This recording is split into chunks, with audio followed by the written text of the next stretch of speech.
Today, we journey into the shadowed realm of Elden Ring's most controversial expansion to explore one of From Software's most tragic figures, Messmer the Impaler. Over the next couple hours, we'll uncover the dark tale of Queen Marika's forgotten son, his cursed birth, his brutal crusade, and the serpentine fate that binds him to eternal suffering. So settle in, get comfortable, and let's begin this epic adventure into the depths of the realm of shadow.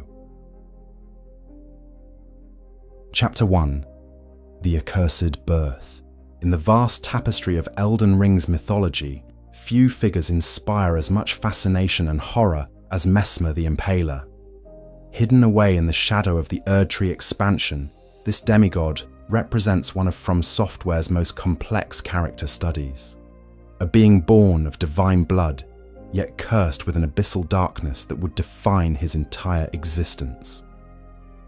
To understand Messmer, we must first understand his origins, which are shrouded in both literal and metaphorical shadow. Born to Queen Marika the Eternal, Messmer entered the world bearing a curse that would mark him as different from his divine siblings. Unlike the twins Miquella and Melania, whose curses would manifest as eternal youth and scarlet rot respectively, Messmer's burden was far more sinister. An abyssal serpent writhed within his very being, threatening to consume him from within. The circumstances of Messmer's birth remain deliberately vague in typical From Software fashion, with the exact timing unknown as all mention of him was erased by his mother after she abandoned him in the Land of Shadow. However, several key details emerge from the lore scattered throughout the shadow of the Erdtree. His red hair, a trait shared with several of Radagon's offspring, strongly suggests that he is indeed the child of Marika and her other self, Radagon, born from the union of a single god, which would explain the severity of his curse. The nature of this curse cannot be overstated in its horror. The abyssal serpent that dwells within Messmer is described as a dark entity that constantly threatens to subsume his very being. This is not merely a metaphorical darkness, but a literal, malevolent presence that feeds on Messmer's own essence. The serpent consumes his kindling, the divine fire that burns within him, in an endless cycle of internal torment. What makes this curse particularly tragic is that Messmer, unlike some of his siblings who would eventually embrace their afflictions, never wanted this burden.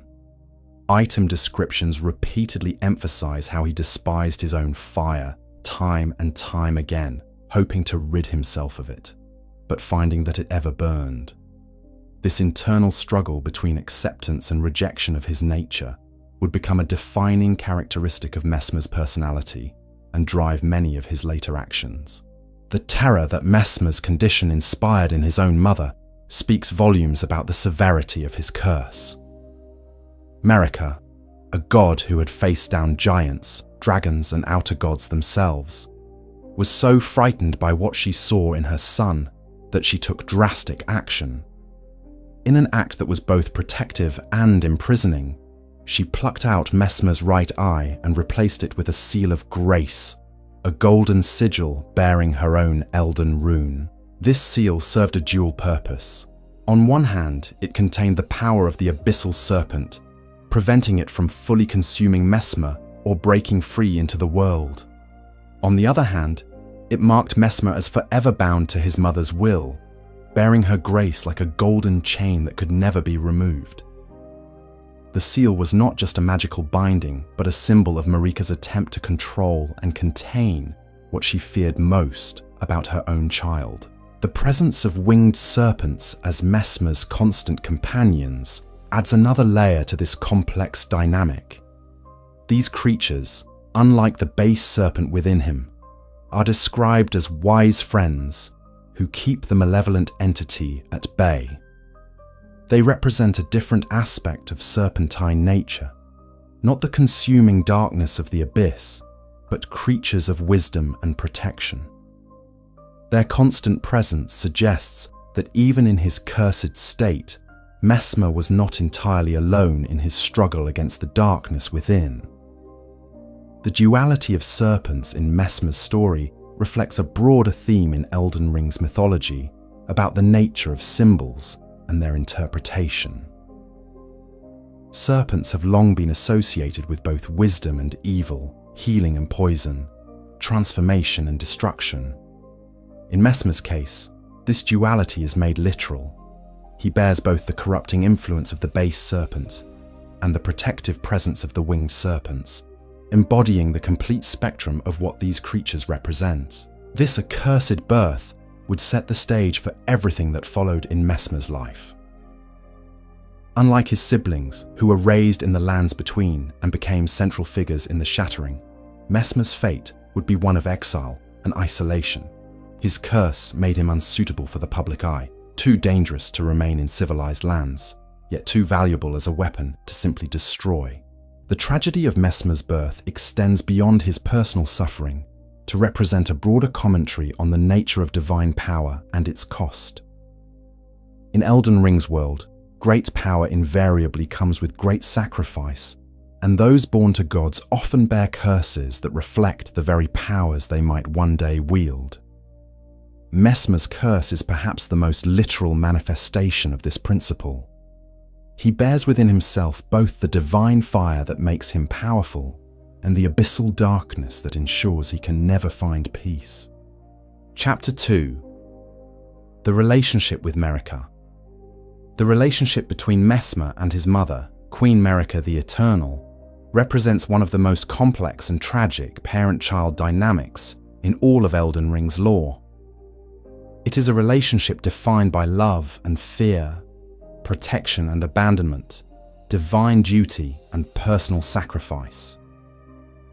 To understand this relationship fully, we must examine both the actions Marika took regarding her cursed son and the broader context of her rule and the threats she faced. From the earliest moments of Messmer's life, Marika's response to her son was shaped by terror. The sight of the abyssal serpent writhing within her child filled her with such fear that she immediately took drastic action. The removal of Messmer's eye and its replacement with a seal of grace was both an act of maternal protection and divine pragmatism. She was saving her son from being consumed by the darkness within him, but she was also protecting her realm from a potential threat that even she, as a god, found terrifying. This dual motivation would characterize their entire relationship. Evidence scattered throughout the shadow of the Erdtree suggests that despite her fear, Marika did genuinely care for Messmer.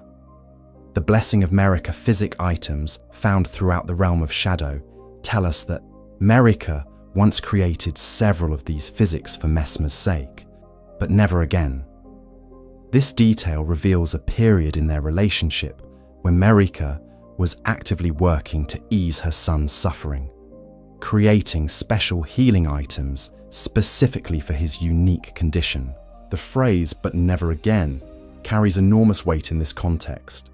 It suggests that at some point, Marika stopped creating these healing physics for Messmer, presumably when she made the decision to abandon him in the realm of shadow.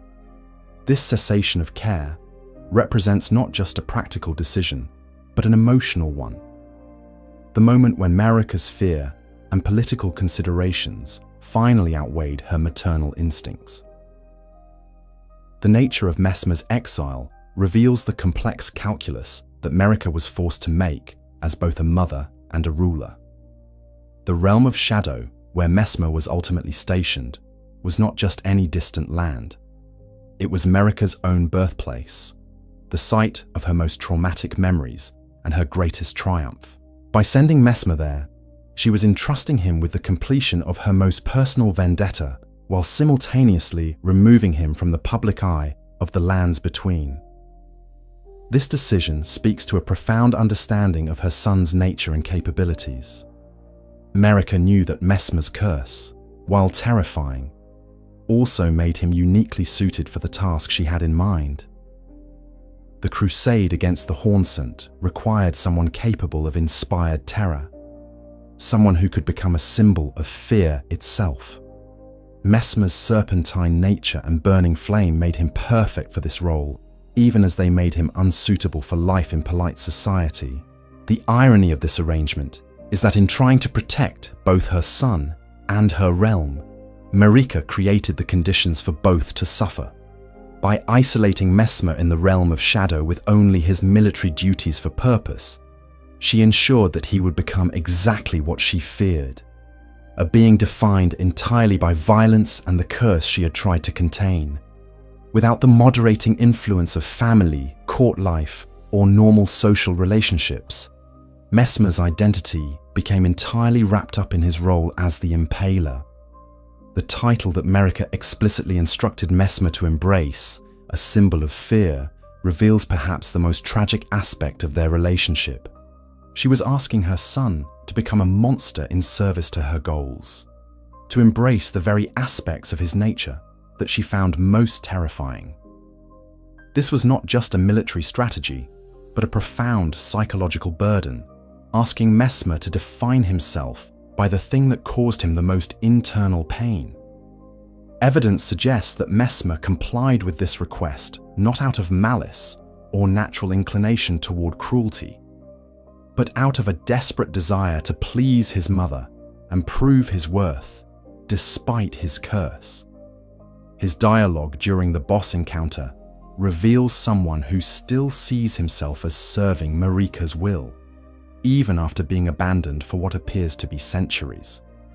When he declares that, "Those stripped of the grace of gold shall all meet death," in the embrace of Messmer's flame, he is not speaking his own words, but reciting what amounts to a divine mandate from his mother. The most heartbreaking aspect of their relationship becomes clear in Messmer's final moments. When the Tarnished defeats him and he realizes that his mother has truly forsaken him, his last words are, "Mother, Marika, a curse upon thee." This progression from the intimate mother to the formal Marika tells the entire story of their relationship in just a few words. He begins by addressing her as the mother he still loves, acknowledges her divine status and distance, and finally pronounces judgment on her actions. The fact that Messmer's final act is to curse Marika speaks to the depth of his betrayal and pain. Throughout his exile, he maintained his loyalty and continued his crusade in her name, believing that she would one day return for him or at least acknowledge his service. The realization that he has been permanently abandoned, used as a weapon, and then discarded, breaks something fundamental in him. His curse upon Marika is not just anger, but the expression of a love turned to bitter understanding. This relationship also illuminates important aspects of Marika's character that extend beyond her role as Messmer's mother. Her willingness to sacrifice her own child for political expediency reveals the calculating nature that would later lead to her shattering of the Elden Ring. Just as she would eventually rebel against the greater will that had elevated her, she was willing to abandon Messmer when his usefulness was outweighed by the complications he represented. The parallel between Marika's treatment of Messmer and her later treatment of the Tarnished is striking. In both cases, she uses individuals as tools to accomplish her goals, then discards them when they are no longer needed or become inconvenient. Godfrey and the Tarnished were stripped of grace and exiled when their warlike nature was no longer needed. Messmer was sealed away in shadow when his curse became more liability than asset. Yet the relationship between Marika and Messmer also reveals a more human side of the God Queen. Her fear of her son's curse, her attempts to heal his suffering, and her ultimate inability to find a solution that would allow them to remain together, all speak to the genuine emotional turmoil this situation caused her. She was not simply a cold political calculator, but a mother faced with an impossible choice between her child and her realm. The tragedy extends to what their relationship might have been under different circumstances. Messmer's intelligence, loyalty, and power could have made him one of Marika's greatest assets, if not for the curse that made him too dangerous to keep close. His deep understanding of her goals and his willingness to sacrifice everything in service to them suggest that he could have been not just a son, but a true partner in her divine rule. Instead, their relationship became defined by separation, secrecy, and ultimately abandonment. Marika's decision to erase all mention of Messmer from the histories of the lands between represents the final stage of this tragedy. Not just physical separation, but the complete denial of their relationship. By the time the Tarnished arrives in the lands between, it is as if Messmer never existed at all, his very identity sacrificed to maintain his mother's public image. Chapter 3. The Elder Brother. Among the many revelations that the shadow of the Erdtree expansion brings to light, perhaps none is more significant for understanding the broader timeline of Elden Ring's world than Messmer's role as an elder brother to Radahn. This relationship, revealed through item descriptions and remembrances, establishes Messmer's place in the complex family tree of the demigods, while providing crucial insights into his character. The remembrance of Commander Gaius explicitly states that both were as elder brothers to the lion, and both were cursed from birth. This single line carries enormous implications for our understanding of Elden Ring's chronology and character relationships. If Messmer acted as an elder brother to Radahn, who was himself older than the twins Miquella and Malenia, this places Messmer among the earliest of Marika's children. This positioning in the family hierarchy suggests that Messmer witnessed the rise and fall of multiple generations of demigods. The relationship between Messmer and Radahn appears to have been one of genuine affection and mentorship, though the specific details of their interactions remain largely unknown. What we can say is that Radahn looked up to Messmer as an older brother figure, creating a connection between these two powerful demigods that was severed when Messmer was exiled to the realm of shadow. What makes this brotherly relationship even more tragic is that it was likely severed when Messmer was exiled to the realm of shadow. There is no indication that Radahn ever knew what became of his elder brother, or even that he remembered him after Marika's historical revisionism took effect. The war that Radahn would later fight in, the Shattering, occurred while Messmer was trapped in the Shadow Realm, unable to claim a great rune or participate in the conflict that would define his generation of demigods. The influence that Messmer had on Radahn during their time together can be glimpsed in certain aspects of Radahn's later character. Both brothers were warriors who commanded respect through their martial prowess.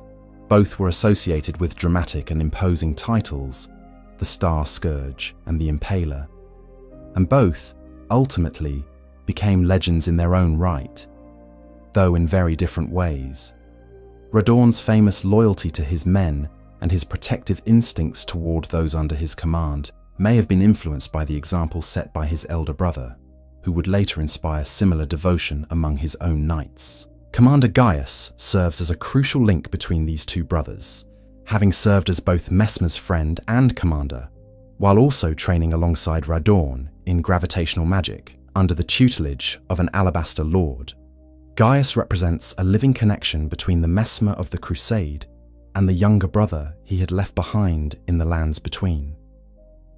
The remembrance describes Gaius and Messmer as having both acted as elder brothers to Radahn, suggesting a close-knit group of cursed individuals who found family in each other despite their afflictions. The parallel curses borne by Messmer and Gaius created a bond between them that transcended typical military hierarchy. Where Messmer was cursed with the abyssal serpent, Gaius bore the curse of being an albinoric, artificial beings doomed to eventual physical degradation and death. Their mutual understanding of what it meant to live with an inescapable fate likely deepened their friendship and made their eventual separation all the more painful. This brotherhood also extends to the broader theme of cursed children in Elden Ring's mythology. Nearly all of Marika's offspring bear some form of curse or affliction, from Messmer's serpent to Malenia's rot, from Miquella's eternal youth to Mohg's obsession with blood. The relationship between Messmer and Radahn represents one of the few positive connections between these cursed siblings, a reminder that despite their individual afflictions, they were capable of forming genuine bonds with one another. The fact that Messmer maintained his role as an elder brother even while exiled, speaks to the strength of his character and his commitment to family bonds. Despite being cut off from the rest of the family and forced to focus on his brutal crusade, he continued to think of himself in familial terms. This identity as a protective elder brother may have been one of the few aspects of his original personality that survived his transformation into the Impaler. The tragedy of this brotherly relationship becomes even more apparent when we consider what Radahn's reaction might have been if he had known the truth about Messmer's fate. Radahn, who was known for his loyalty and his protective nature, would likely have been horrified to learn that his elder brother had been abandoned and forced to carry out a genocidal crusade in secret. The fact that this knowledge was kept from him represents another layer of Marika's manipulation and control over her children's relationships. In examining Messmer's role as elder brother, we also gain insight into the person he was before his exile transformed him. The Messmer who served as a mentor and protective figure to Radahn was likely more similar to the other demigods than the fearsome figure he would become. This earlier version of Messmer had not yet been forced to make himself a symbol of fear, or to embrace the more terrifying aspects of his nature for political purposes. The relationship with Radahn also highlights the arbitrary nature of fate in Elden Ring's world. Both brothers were born with curses, both were powerful warriors, and both served the Golden Order in their own ways. Yet their paths diverged dramatically based on circumstances largely beyond their control. Radahn became a celebrated hero, while Messmer became a hidden villain, despite both starting from similar positions as cursed children of Marika. This brotherhood represents one of the most human aspects of Messmer's character, a reminder that beneath the serpentine curse and the title of Impaler lay someone capable of love, mentorship, and family loyalty. It provides a crucial counterpoint to the more monstrous aspects of his nature and helps explain why his eventual abandonment by Marika was so devastating. He was not just losing a mother, but being cut off from the entire family structure that had given his life meaning. The elder-brother relationship also serves to emphasize just how much was lost when Messmer was exiled. The lands between were deprived not just of another powerful demigod, but of someone who could have served as a mentor and guide to the younger generation. His experience, wisdom, and protective instincts could have been invaluable during the chaotic period that followed the shattering, instead of being wasted on an endless crusade in a forgotten realm. Chapter 4. The Serpentine Nature. The serpentine aspect of Messmer's character represents perhaps the most complex and symbolically rich element of his entire mythology. In Elden Ring's world, serpents carry multiple layers of meaning. They are symbols of wisdom and treachery, healing and poison, transformation and destruction. Messmer embodies all of these contradictions, making him one of the most symbolically dense characters in From Software's entire catalogue. At the heart of Messmer's serpentine nature lies the abyssal serpent, described as a lightless entity that was separated from its illumination at some point in the distant past. This creature represents pure consumption and darkness, an entity that exists only to devour and corrupt. The fact that this being chose, or was forced to inhabit Messmer from birth, suggests either incredible misfortune or some deeper cosmic significance to his existence. The base serpent, as it is also known, stands in direct opposition to everything the Golden Order represents. Where the Erdtree and its grace provide light and growth, the abyssal serpent brings only darkness and consumption. Where the Golden Order promotes order and hierarchy, the serpent represents chaos and the dissolution of boundaries. This fundamental opposition explains why Marika found her son's condition so terrifying. He literally carried the antithesis of everything she had built within his very being. The relationship between Messmer and the abyssal serpent is not one of simple possession, but of symbiotic torment. The serpent feeds on Messmer's kindling, his divine fire, in an endless cycle that keeps both entities in a state of perpetual struggle. Messmer cannot rid himself of the serpent without destroying himself, and the serpent cannot fully consume Messmer without losing its host. This creates a state of eternal suffering that defines Messmer's entire existence. Contrasting with the malevolent base serpent are Messmer's winged serpent companions, described as wise friends who help keep the darker entity at bay. These creatures represent the positive aspects of serpentine symbolism: wisdom, protection, and transformation. They are depicted with wings, suggesting a more elevated or celestial nature compared to the earthbound darkness of the abyssal serpent. Their constant presence in Messmer's life represents his ongoing struggle to maintain some form of balance between the light and dark aspects of his nature. The winged serpents also serve a practical function in Messmer's daily existence. Their description states that they keep the base serpent at bay, suggesting that without their presence, Messmer would have been consumed long ago. This creates an interesting dynamic where Messmer is simultaneously the host to destructive and protective entities, making him a walking battlefield between opposing forces. The design of Messmer's helmet and armor reflects this duality perfectly. The helm is crowned with two intertwined winged serpents, representing the protective aspects of his nature, while his armor bears the red coloration and serpentine motifs that hint at the fire and darkness within. Even his physical appearance embodies this contradiction. He is described as having a slender serpentine build, while also possessing the regal bearing of a demigod. In Elden Ring's broader mythology, serpents have a complex relationship with the established order. They are described as being reviled by the Erdtree and its followers, with gladiatorial equipment featuring bronze serpents that audiences delighted in seeing beaten and broken. This cultural antipathy towards serpents suggests that Messmer's serpentine nature would have made him an object of fear and hatred, even without his role in the crusade.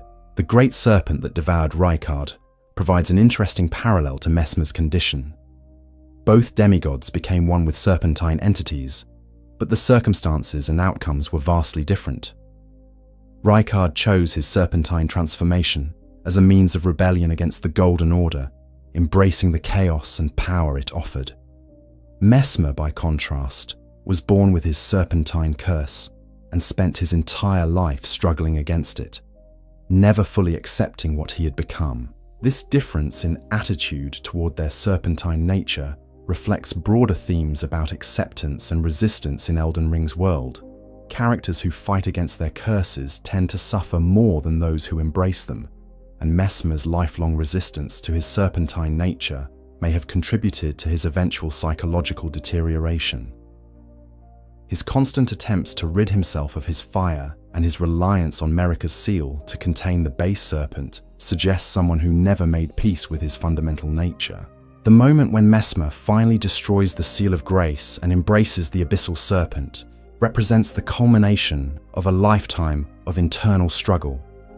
His transformation into base serpent Messmer is not just a boss fight mechanic, but a symbolic representation of his final surrender to the darkness he had fought against for so long. The fact that this transformation occurs only when he realizes his mother has abandoned him suggests that his resistance to the serpent was motivated primarily by a desire to remain worthy of her love and approval. The serpentine aspects of Messmer's fire magic further complicate his relationship with these entities. His flames are described as moving like serpents, coiling and pursuing their targets with seemingly intelligent intent. This suggests that the fire itself has been influenced by the serpentine presence within him, creating a unique form of magic that combines the destructive power of flame with the predatory intelligence of serpents. The symbolic implications of Messmer's serpentine nature extend to questions about transformation and identity in Elden Ring's world. Serpents are traditionally associated with shedding skin and renewal, suggesting that Messmer's condition might have offered him opportunities for positive transformation if he had been able to embrace it. Instead, his resistance to change and his desire to remain acceptable to his mother prevented him from ever achieving the kind of metamorphosis that might have brought him peace. The relationship between serpents and knowledge in various mythological traditions also applies to Messmer's character. Despite his curse, or perhaps because of it, Messmer demonstrates a deep understanding of both military strategy and the political complexities of his situation. His intelligence and tactical acumen suggest that the serpentine presence within him may have contributed to his wisdom, even as it caused him tremendous suffering. The fact that Messmer's serpentine nature ultimately becomes his defining characteristic speaks to the power of curses in Elden Ring's world to shape identity. Despite all his other qualities, his nobility, his loyalty, his military genius, he becomes known primarily as a serpentine monster. This reduction of a complex individual to their most frightening aspect reflects broader themes about how society treats those who are different or dangerous. The duality of serpents in Messmer's story also reflects the broader moral complexity of Elden Ring's world, where clear distinctions between good and evil are rare. Messmer embodies both the wisdom and the danger of serpents, both their protective and destructive aspects. This makes him neither hero nor villain, but something more complex and tragic, a being caught between opposing forces who never found a way to reconcile the different aspects of his nature. Chapter 5. The Crusade begins. The crusade that would define Messmer's legacy and earn him the title, the Impaler, did not begin as an arbitrary act of violence, but as the culmination of ancient grievances and divine vengeance. To understand the true horror and tragedy of what Messmer was commanded to do, we must first examine the historical context that led to this genocidal campaign and the personal motivations that drove Queen Marika to order the systematic destruction of an entire people. The roots of the crusade stretch back to Marika's own origins in the shaman village, a peaceful settlement in what would later become known as the hinterlands of the realm of shadow. Here, Marika's people, the shamans, lived simple lives dedicated to spiritual practices and communion with the natural world. These shamans possessed a unique quality. Their flesh could meld harmoniously with others, a property that would make them targets for the most horrific abuse imaginable. The Hornsent, the dominant civilization in the realm of shadow at that time, viewed the shamans not as fellow beings deserving of respect, but as raw materials for their twisted spiritual practices. The Horned people believed that by stuffing shamans into large jars along with various other beings, they could create a form of divine communion that would bring them closer to their gods. This practice, described in the game's lore as the creation of saints, was nothing more than systematic torture and murder dressed up in religious terminology. The horror of what the Hornsent did to Marika's people cannot be understated. Shamans were kidnapped from their villages, tortured until their flesh opened and ripened, and then crammed into jars while still alive to slowly merge with other victims in a process that was agonizing beyond description. The Hornsent justified this atrocity by claiming it granted the shamans nigh sainthood, but this was merely the rationalization of oppressors seeking to dignify their cruelty. For Marika, the trauma of witnessing or experiencing these atrocities would have been formative in ways that shaped every aspect of her later rule. The peaceful shaman village where she was born was systematically destroyed, its people harvested like crops for the Hornsent's religious practices.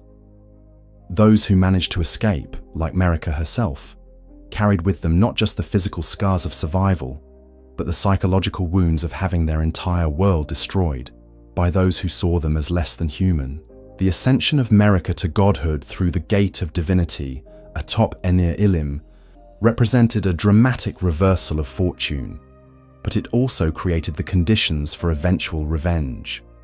Now possessing divine power and commanding the Elden Ring, Marika was no longer a helpless victim, but a god capable of reshaping the world according to her will. The Hornsent, who had once tortured her people with impunity, now found themselves facing a deity whose every memory of them was stained with blood and suffering. The timing of the crusade is significant in understanding both its practical and emotional motivations. Historical evidence suggests that the campaign began toward the end of what is called the Age of Plenty, after Marika had firmly established her rule in the lands between, but before the events that would lead to the Shattering. This was a period when Marika had the resources and political stability necessary to undertake such a massive military operation, while also having the emotional distance to plan it methodically.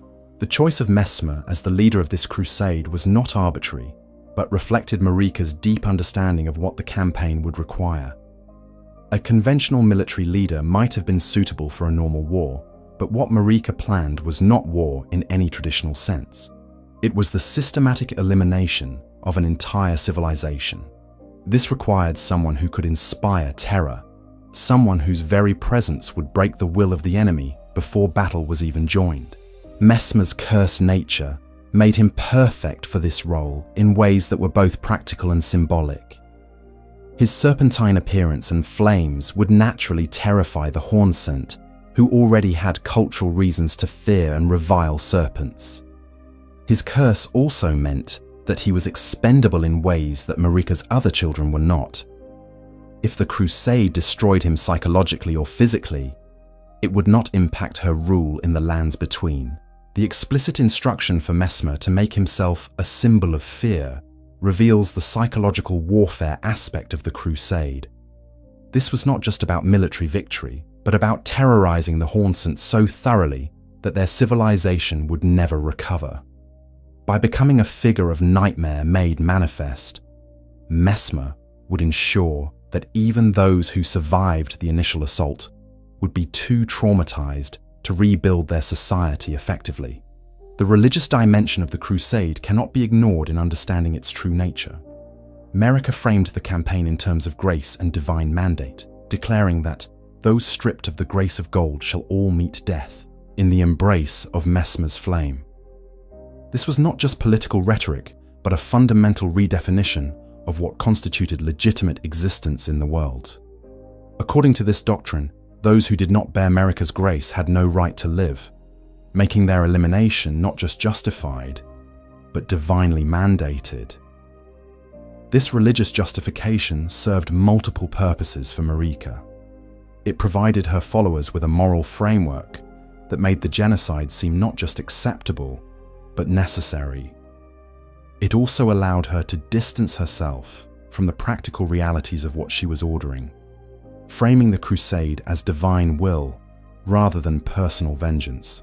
Most importantly, it created a precedent for using religious doctrine to justify the elimination of inconvenient populations, a tool that would prove useful throughout her reign. The preparation for the crusade involved assembling a military force unlike any other in Elden Ring's history. Messmer's army combined traditional knights with specialized units designed specifically for the terror campaign ahead. The Black Knights, with their mastery of crucible powers, provided the heavy infantry backbone of the force. The Fire Knights, drawn from noble families of the Erdtree's upper echelons, brought both military expertise and unwavering loyalty to Messmer personally. The inclusion of furnace golems in Messmer's forces represents perhaps the most chilling aspect of the Crusade's preparation. These massive constructs were designed specifically to terrorize the Hornsent by mimicking the appearance of their own fell god, while serving as mobile crematoriums for Messmer's enemies. The psychological impact of seeing their own divine imagery turned against them in such a horrific way cannot be underestimated. Commander Gaius's role in leading Messmer's forces speaks to the personal relationships that would make the crusade both more effective and more tragic. Gaius, as Messmer's closest friend and a fellow cursed being, understood better than anyone what this campaign would cost his friends psychologically. Yet his loyalty to Messmer compelled him to serve, even knowing that the crusade would likely destroy whatever remained of the person he had befriended. The logistical challenges of mounting such a campaign across the dimensional barrier between the lands between and the realm of shadow would have been enormous. This was not simply a matter of marching armies across familiar terrain. but of establishing supply lines and communication networks across what was essentially an interdimensional boundary. The fact that Marika was able to accomplish this speaks to both her divine power and the extensive planning that went into the crusade.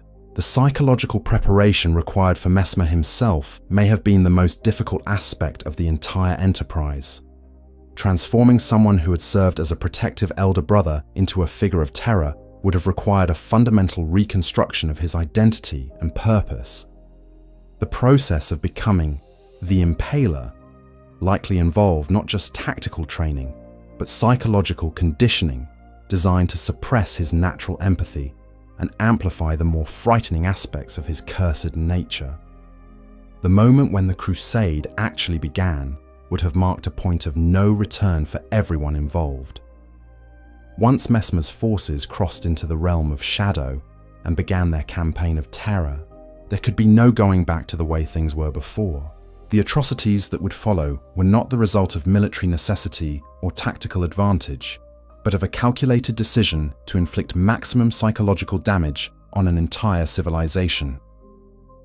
The early phases of the crusade appear to have focused on establishing Messmer's reputation as a figure of supernatural terror.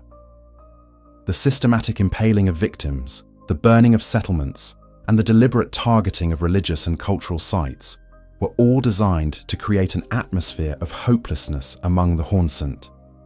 This was not conquest in any traditional sense, but a form of psychological warfare designed to break the enemy's will to resist.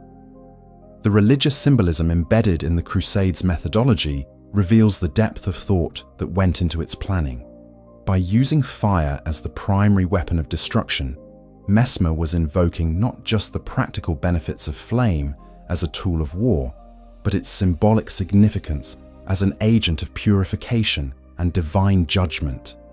The Hornsent, watching their world burn in flames that moved like serpents, would have understood that they were facing not just military defeat, but cosmic retribution. The speed with which Messmer's forces were able to overrun Hornsent territories speaks to both their military effectiveness and the psychological impact of their terror tactics. The Hornsent, despite having formidable warriors like the divine beast-dancing lions and the sculpted keepers, found themselves unable to mount effective resistance against an enemy that fought as much through fear as through steel. Their traditional military strategies were inadequate against opponents who prioritized terrorizing civilians over engaging in honorable combat. The transformation of Messmer himself during these early phases of the crusade would have been gradual but inexorable. Each act of violence, each order to burn another village, each moment of embracing his role as a symbol of fear would have chipped away at whatever remained of his original personality. The person who had once served as a protective elder brother was being systematically replaced by the Impaler, a being defined entirely by his capacity for inspiring terror. Chapter 6. The Impaler's Methods. The epithet, the Impaler, was not chosen lightly or earned through a single act of violence. It represents a systematic approach to warfare and terror that would become Messmer's signature throughout the crusade. To understand the full horror of what Messmer became, we must examine not just the scale of his violence, but the calculated methodology behind it, and the psychological warfare that made his campaign so devastatingly effective. Impalement, as practiced by Messmer and his forces, was far more than simply a method of execution. It was a form of psychological warfare designed to terrorize not just the immediate victims, but entire populations who would witness the aftermath. The sight of bodies displayed on tall spears, left to rot in public view, sent a clear message about the fate that awaited any who opposed Messmer's advance. This was not the clean death of battle, but prolonged suffering made into public spectacle. The historical inspiration for Messmer's methods clearly draws from Vlad III, known as Vlad the Impaler, whose name has become synonymous with this particular form of cruelty. However, where Vlad's impaling was primarily a political tool used against specific enemies, Messmer's practice appears to have been far more systematic and comprehensive. entire populations were subjected to this treatment, turning impalement from an exceptional punishment into a routine aspect of occupation. The practical aspects of Messmer's impaling operations reveal the industrial scale of the atrocities being committed. The number of spears required, the logistical challenges of transporting and positioning them, and the manpower needed to carry out mass impalements on the scale depicted in the realm of shadow all point to a highly organized system of terror. This was not the random violence of undisciplined soldiers, but the methodical application of cruelty as a tool of war. The locations chosen for mass impalements were as important as the act itself. Messmer's forces consistently chose highly visible locations, hilltops, crossroads, and the approaches to settlements that would maximize the psychological impact of their displays.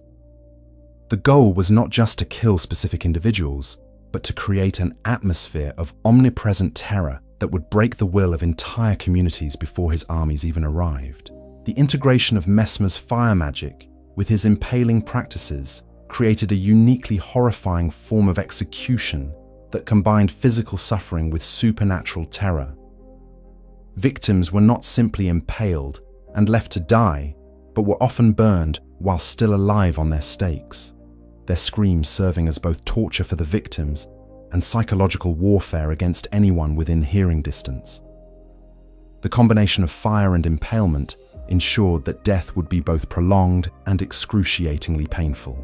The religious symbolism embedded in these practices reveals the deeper ideological framework underlying the crusade.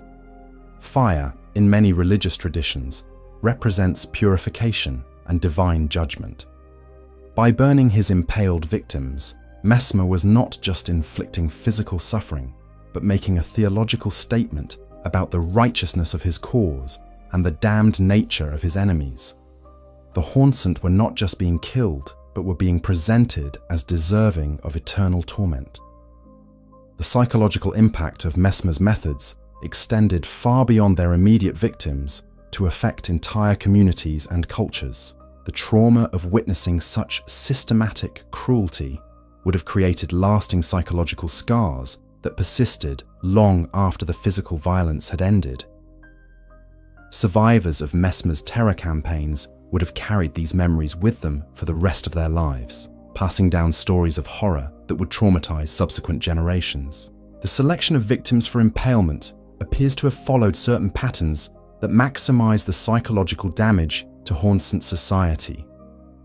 Liardas, religious figures, and cultural symbols were specifically targeted for the most public and prolonged forms of execution. By eliminating these key figures in the most terrifying way possible, Messmer's forces were not just reducing enemy military capacity, but destroying the social and cultural structures that held Hornsent communities together. The participation of Messmer's various military units in these atrocities speaks to the systematic nature of the terror campaign.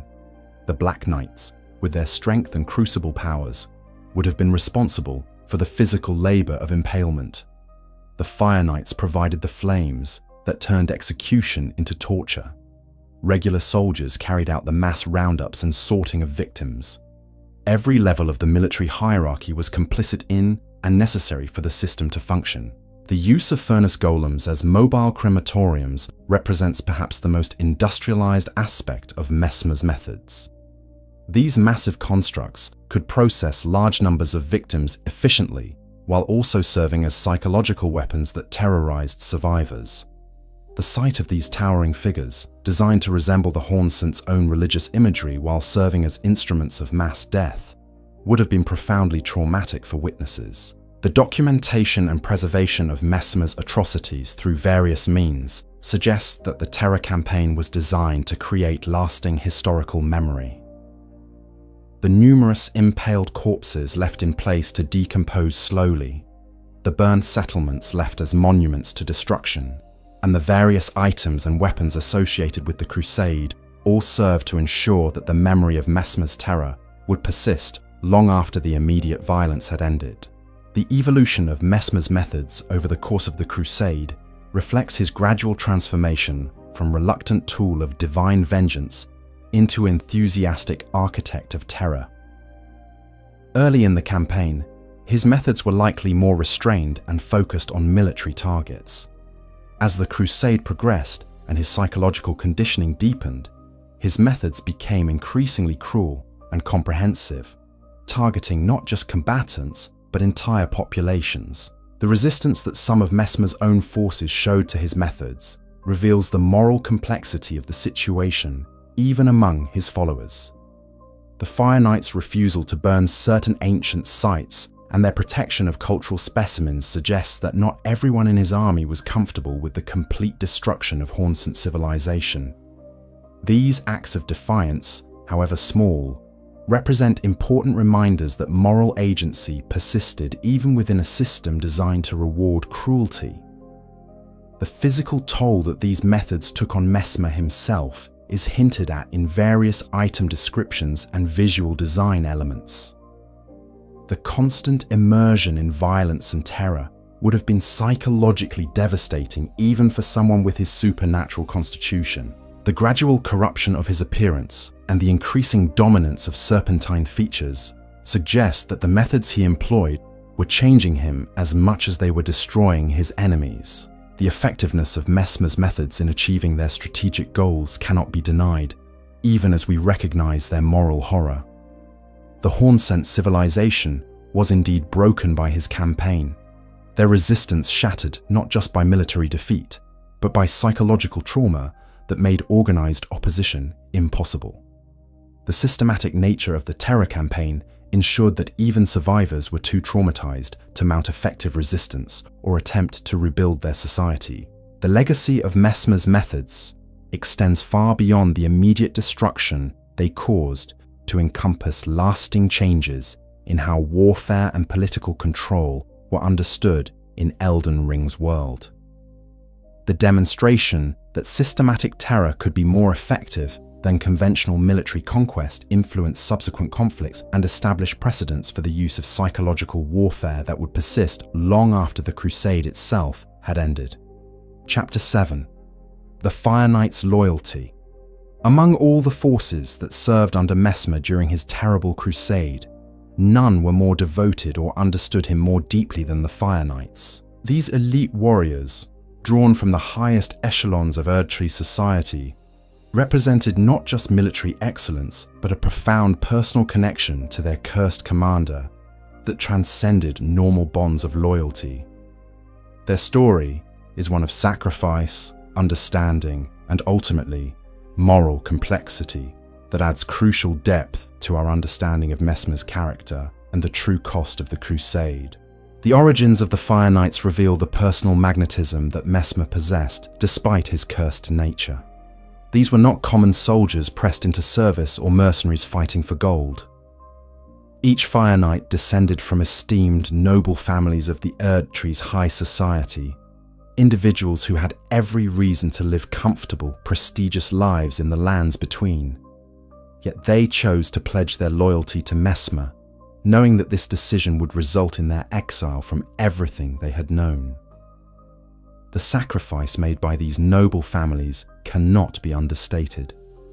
When their sons and daughters chose to follow Messmer, they were not just losing family members to military service, but were seeing them cast out from society entirely.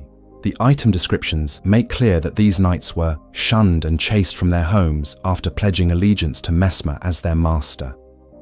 This was not a temporary assignment, but a permanent severance from their former lives, their social positions, and their family connections. What drove these highborn individuals to make such an extreme sacrifice was their unique understanding of Messmer's true nature. The Fire Knight armor description provides crucial insight into this relationship. These were the only ones who truly knew Messmer. His flames, like serpents, the painful fate that accompanied his accursed form. Unlike the broader population of the lands between, who saw only the terrifying exterior of the Impaler, the Fire Knights understood the suffering that lay beneath Messmer's fearsome reputation. This understanding went beyond mere sympathy to encompass a deep spiritual and magical connection to their commander. the Fire Knights were able to perceive and work with Messmer's serpentine flames in ways that no one else could manage. When Messmer attempted to share his fire with others, the flames would not find purchase within them. Only the Fire Knights possessed the spiritual affinity necessary to channel these cursed flames, making them irreplaceably valuable to both Messmer personally and the crusade strategically. The twin golden serpents that adorn the Fire Knights' necks serve as both symbol and practical tool in their service to Messmer. These serpentine emblems enhance their ability to cast Messmer's flame incantations, while also marking them as belonging to their cursed master. The choice to wear these symbols openly, despite knowing how serpents were viewed by Erdtree society, demonstrates their complete commitment to Messmer and their willingness to share in his stigma. The magical techniques developed by the Fire Knights represent a unique school of pyromancy that existed nowhere else in Elden Ring's world. Their fire incantations, such as the Fire Serpent spell, moved with intelligent purpose, coiling and striking like living creatures. This serpentine quality of their magic directly reflected their connection to Messmer's own cursed flames and demonstrated their ability to work with rather than against the supernatural forces that defined their commander. The relationship between Messmer and his Fire Knights appears to have been more personal than typical military hierarchy would suggest. Individual knights like Quailine are described as having devoted his all to the crusade and remaking his weapon in the shape of the lance wielded by his liege, aspiring to become a second impaler. This level of personal devotion suggests that Messmer inspired not just loyalty, but genuine affection among his followers. The moral complexity of the Fire Knights' position becomes apparent when we examine their actions during the crusade. While they remained loyal to Messmer personally, some of them began to question the methods being employed. Salza the Sage is described as having disdain for barbarism that never waned, even as he burned more villages and scorched more land than any other. This internal conflict between personal loyalty and moral conscience adds crucial nuance to their characterization. The rebellion of certain Fire Knights against specific orders reveals the limits of even their devotion. When commanded to burn the ancient ruins of Rao and destroy the specimens in the specimen storehouse, some Fire Knights refused. This defiance was not born of disloyalty to Messmer, but from a recognition that certain acts went beyond what their moral framework could accommodate, even in service to someone they loved. Fire Knight. Hilda's friendship with Salza and their joint effort to preserve specimens provides a glimpse into the relationships that developed among these exiled nobles. Cut off from their former social circles, the Fire Knights formed new bonds with each other based on shared sacrifice and understanding. These relationships became crucial for maintaining their psychological health during the long years of the crusade. The fate of individual Fire Knights during and after the crusade reflects the personal cost of their loyalty. Some, like Hilda, are memorialized in spirit ashes that can be found throughout the realm of shadow, suggesting they died in service to their cause. Others, like Salza, appear to have survived but were left to guard the consequences of their actions, maintaining their posts long after the active phase of the crusade had ended. The red hair that many Fire Knights share with Messmer may indicate either a deliberate selection process or a magical transformation resulting from their exposure to his flames. This physical similarity to their commander further emphasizes their deep connection to him and their willingness to be changed by their service. They became not just his followers, but extensions of his very being. The specialized equipment used by the Fire Knights reflects both their elite status and their unique role in the crusade. Their weapons, blessed with flame incantations and designed to channel serpentine fire, were unlike anything else in the Erdtree's arsenal. The Fire Knight's seal, which enhances Messmer's flame incantations, demonstrates the level of magical sophistication these warriors achieved in service to their cursed master. The psychological burden carried by the Fire Knights cannot be underestimated. They were required to reconcile their understanding of Messmer as a suffering individual with the horrific acts they were asked to perform in his name. This internal conflict between love for their commander and horror at their actions likely contributed to the moral complexity we see in figures like Salza, who continued to serve while clearly struggling with the implications of that service. The isolation experienced by the Fire Knights was not just physical, but spiritual and emotional. Cut off from their families, their former social circles, and the mainstream culture of the Erdtree, they had only each other and their loyalty to Messmer for support. This isolation likely intensified their bonds with both their commander and each other, while also making them more psychologically vulnerable to the trauma of their experiences. The legacy of the Fire Knights extends beyond their role in the crusade to represent a unique form of devotion that transcends normal understanding. Their willingness to sacrifice everything for someone they understood to be suffering demonstrates a form of love that is both admirable and tragic. They serve as a reminder that even in the midst of the most horrific circumstances, genuine human connection and loyalty can persist. The continued presence of Fire Knights throughout the realm of Shadow, long after the active phase of the crusade ended, speaks to their unwavering commitment to their duty and their commander. Even abandoned by Marika and left without clear purpose, they maintained their posts and continued to serve, demonstrating a form of loyalty that persisted even when its object had been forgotten by the wider world. Chapter 8. The Black Knights' Rebellion. The rebellion of the Black Knights under Andreas represents one of the most tragic and morally complex episodes in Messmer's entire story. These warriors, who had served as the primary force of his army and remained devoutly loyal through years of brutal campaigning, ultimately turned against their commander not out of cowardice or political ambition, but because they discovered the true nature of his serpentine curse. Their story illuminates the fine line between loyalty and conscience, and the terrible cost of maintaining moral principles in an immoral war. Black Knight Commander Andreas stands as one of the most fascinating figures in the entire crusade. Described as a man endowed with great strength and command over the powers of the Crucible, Andreas was no ordinary soldier but a warrior of exceptional ability who had access to some of the most ancient and powerful magic in Elden Ring's world. His mastery of Crucible powers placed him among an elite group of individuals who could channel the primordial forces that existed before the Erdtree's dominance. The initial loyalty that Andreas showed to Messmer appears to have been both professional and personal. The item descriptions make clear that Andreas remained a devout follower of Messmer after his flight from the Erdtree, suggesting that he understood and accepted the circumstances that led to their exile from the lands between.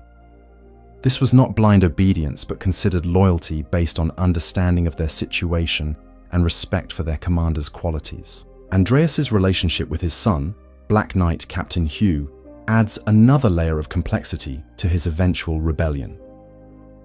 Hugh served as Andreas's second-in-command and was described as having agile command of both twin-blade techniques and the powers of the Crucible. The father-son duo represented a formidable military partnership within Messmer's forces, combining Andreas's strategic leadership with Hugh's tactical excellence and similar mastery of ancient magic. The discovery that triggered Andreas's rebellion was his realization of Messmer's serpentine nature, though the exact circumstances of this revelation remain deliberately vague. Given that Messmer's winged serpent companions were visible to everyone in his army, Andreas's shock suggests he discovered something about the abyssal serpent that was hidden from most observers. Perhaps he witnessed Messmer in a moment of weakness when the base serpent's influence was particularly apparent.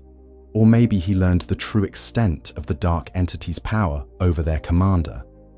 The decision to rebel against Messmer must have been agonizing for Andreas. He had served loyally through years of increasingly brutal warfare. Accepting the necessity of their mission and the methods required to complete it.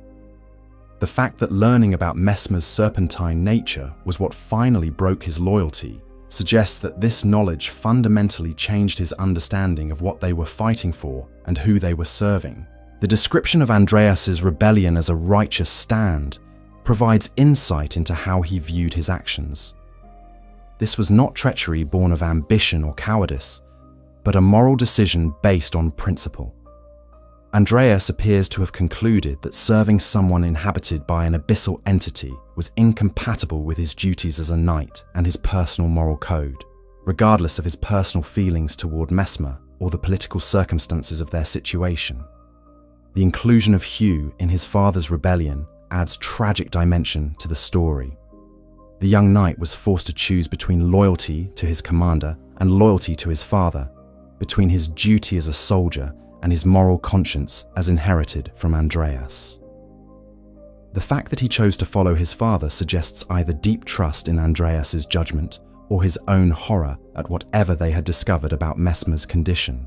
The aftermath of the rebellion reveals both Messmer's capacity for mercy and his deep pain at being betrayed by those he trusted most. Rather than executing Andreas and Hugh immediately, Messmer had them imprisoned in an underground tomb. This punishment was severe but not fatal, suggesting that, despite his anger at their betrayal, Messmer could not bring himself to destroy those who had served him so faithfully for so long. The emotional impact of this betrayal on Messmer is captured in the description of Hugh's spirit ashes. Messmer mourned the loss of a brother in arms. This phrase reveals that Messmer viewed his relationship with his Black Knights as more than military hierarchy. They were family to him, brothers in a cause that had cost them all everything they had known in their previous lives. Their betrayal was not just military insubordination, but personal abandonment by those he loved most. The timing of the Black Knights' rebellion appears to have occurred relatively late in the crusade, after the Divine Beast Hunt and other major campaigns had been completed.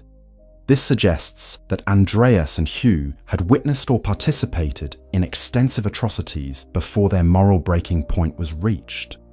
The fact that they continued to serve through so much violence before finally rebelling speaks to both their initial loyalty and the extraordinary nature of whatever finally triggered their revolt. The practical impact of losing his most trusted commanders must have been devastating for Messmer both militarily and psychologically. Andreas and Hugh were not just skilled warriors, but experienced leaders who understood both his tactical preferences and his personal quirks. Replacing their institutional knowledge and command experience would have been impossible, leaving Messmer's army significantly weakened at a crucial point in the campaign. The fact that other Black Knights did not join Andreas in his rebellion suggests that either they did not share his knowledge of Messmer's serpentine nature, or they reached different conclusions about their moral obligations. This division within the ranks of the Black Knights likely created tension and uncertainty throughout the army, as soldiers were forced to choose between loyalty to their traditional commanders and continued service to Messmer. The underground tomb where Andreas and Hugh were imprisoned serves as a physical monument to the cost of moral principle in an immoral war. Their fate, neither executed as traitors nor freed as heroes, reflects the complex moral territory they occupied. They were neither entirely right nor entirely wrong, neither pure heroes nor simple traitors, but individuals trying to navigate impossible circumstances according to their understanding of right and wrong. The preservation of Andreas and Hugh as spirit ashes suggests that their rebellion, while unsuccessful in its immediate goals, was not entirely without merit. The fact that their spirits can be summoned to aid others implies that their sacrifice was recognized and honored, even if their specific cause was lost. They become symbols of the possibility of moral resistance, even within systems designed to reward compliance. The psychological impact of the Black Knight's rebellion on Messmer's remaining forces cannot be underestimated. If the most loyal and capable soldiers in the army could turn against their commander, what did that say about the righteousness of their cause or the trustworthiness of their leader? This uncertainty likely contributed to the gradual deterioration of morale and discipline that seems to have characterized the later phases of the crusade. The legacy of Andreas's rebellion extends beyond its immediate impact to represent one of the few examples of successful moral resistance within Messmer's army. While the Fire Knights, who refused certain orders, were acting on specific ethical concerns, Andreas made a broader judgment about the fundamental nature of their mission and their commander. His rebellion stands as proof that even within the most oppressive circumstances, individual moral agency could still assert itself. The tragedy of the Black Knight's rebellion lies not in its failure, but in its necessity. These were not evil men who deserved punishment, but good soldiers who found themselves in an impossible situation. Their fate serves as a reminder of the personal cost of maintaining moral principles, in a world where such principles are often incompatible with survival or success. The fact that Messmer mourned Andreas and Hugh even after their betrayal speaks to the complexity of his own moral position. Despite his role as the Impaler and his embrace of terror as a weapon, he retained enough humanity to grieve for those he had lost. This emotional response suggests that the serpentine curse and the demands of his role had not entirely destroyed his capacity for love and loss, making his ultimate fate all the more tragic. Chapter 9. The Specimen Storehouse. In the heart of the Shadowkeep lies one of the most remarkable and morally complex structures in all of Elden Ring, the Specimen Storehouse. This vast archive represents a profound contradiction within Messmer's crusade. While his forces systematically destroyed Hornsent civilization throughout the realm of Shadow, they simultaneously worked to preserve and catalogue the cultural treasures of the very people they were annihilating. The existence of this facility reveals depths to Messmer's character that challenge simple interpretations of him as a mere instrument of genocide. The conception and construction of the Specimen Storehouse required a level of planning and resource allocation that speaks to its importance within the broader Crusade strategy. This was not a hastily assembled collection of war trophies, but a systematic preservation effort that involved careful cataloguing, proper storage conditions, and ongoing maintenance. The scale of the facility suggests that significant manpower and resources were diverted from active military operations to support this cultural preservation project. The decision to create such a facility reveals a side of Messmer that stands in stark contrast to his reputation as the Impaler, someone whose only concern was the complete destruction of the Hornsent would have had no interest in preserving their cultural artifacts. The fact that Messmer not only allowed but actively supported the creation of the Specimen Storehouse suggests that he retained some appreciation for knowledge and culture, even while carrying out their systematic destruction. The involvement of Fire Knights Hilda and Salsa in urging the preservation of specimens provides crucial insight into the moral complexity of Messmer's inner circle. These knights, who understood their commander better than anyone else, clearly believed that preservation was consistent with his character. Their advocacy for the project suggests that they saw in Messmer someone who was capable of appreciating the value of what they were destroying. What we know for certain is that the facility exists within the Shadowkeep and contains preserved Hornsent cultural artifacts.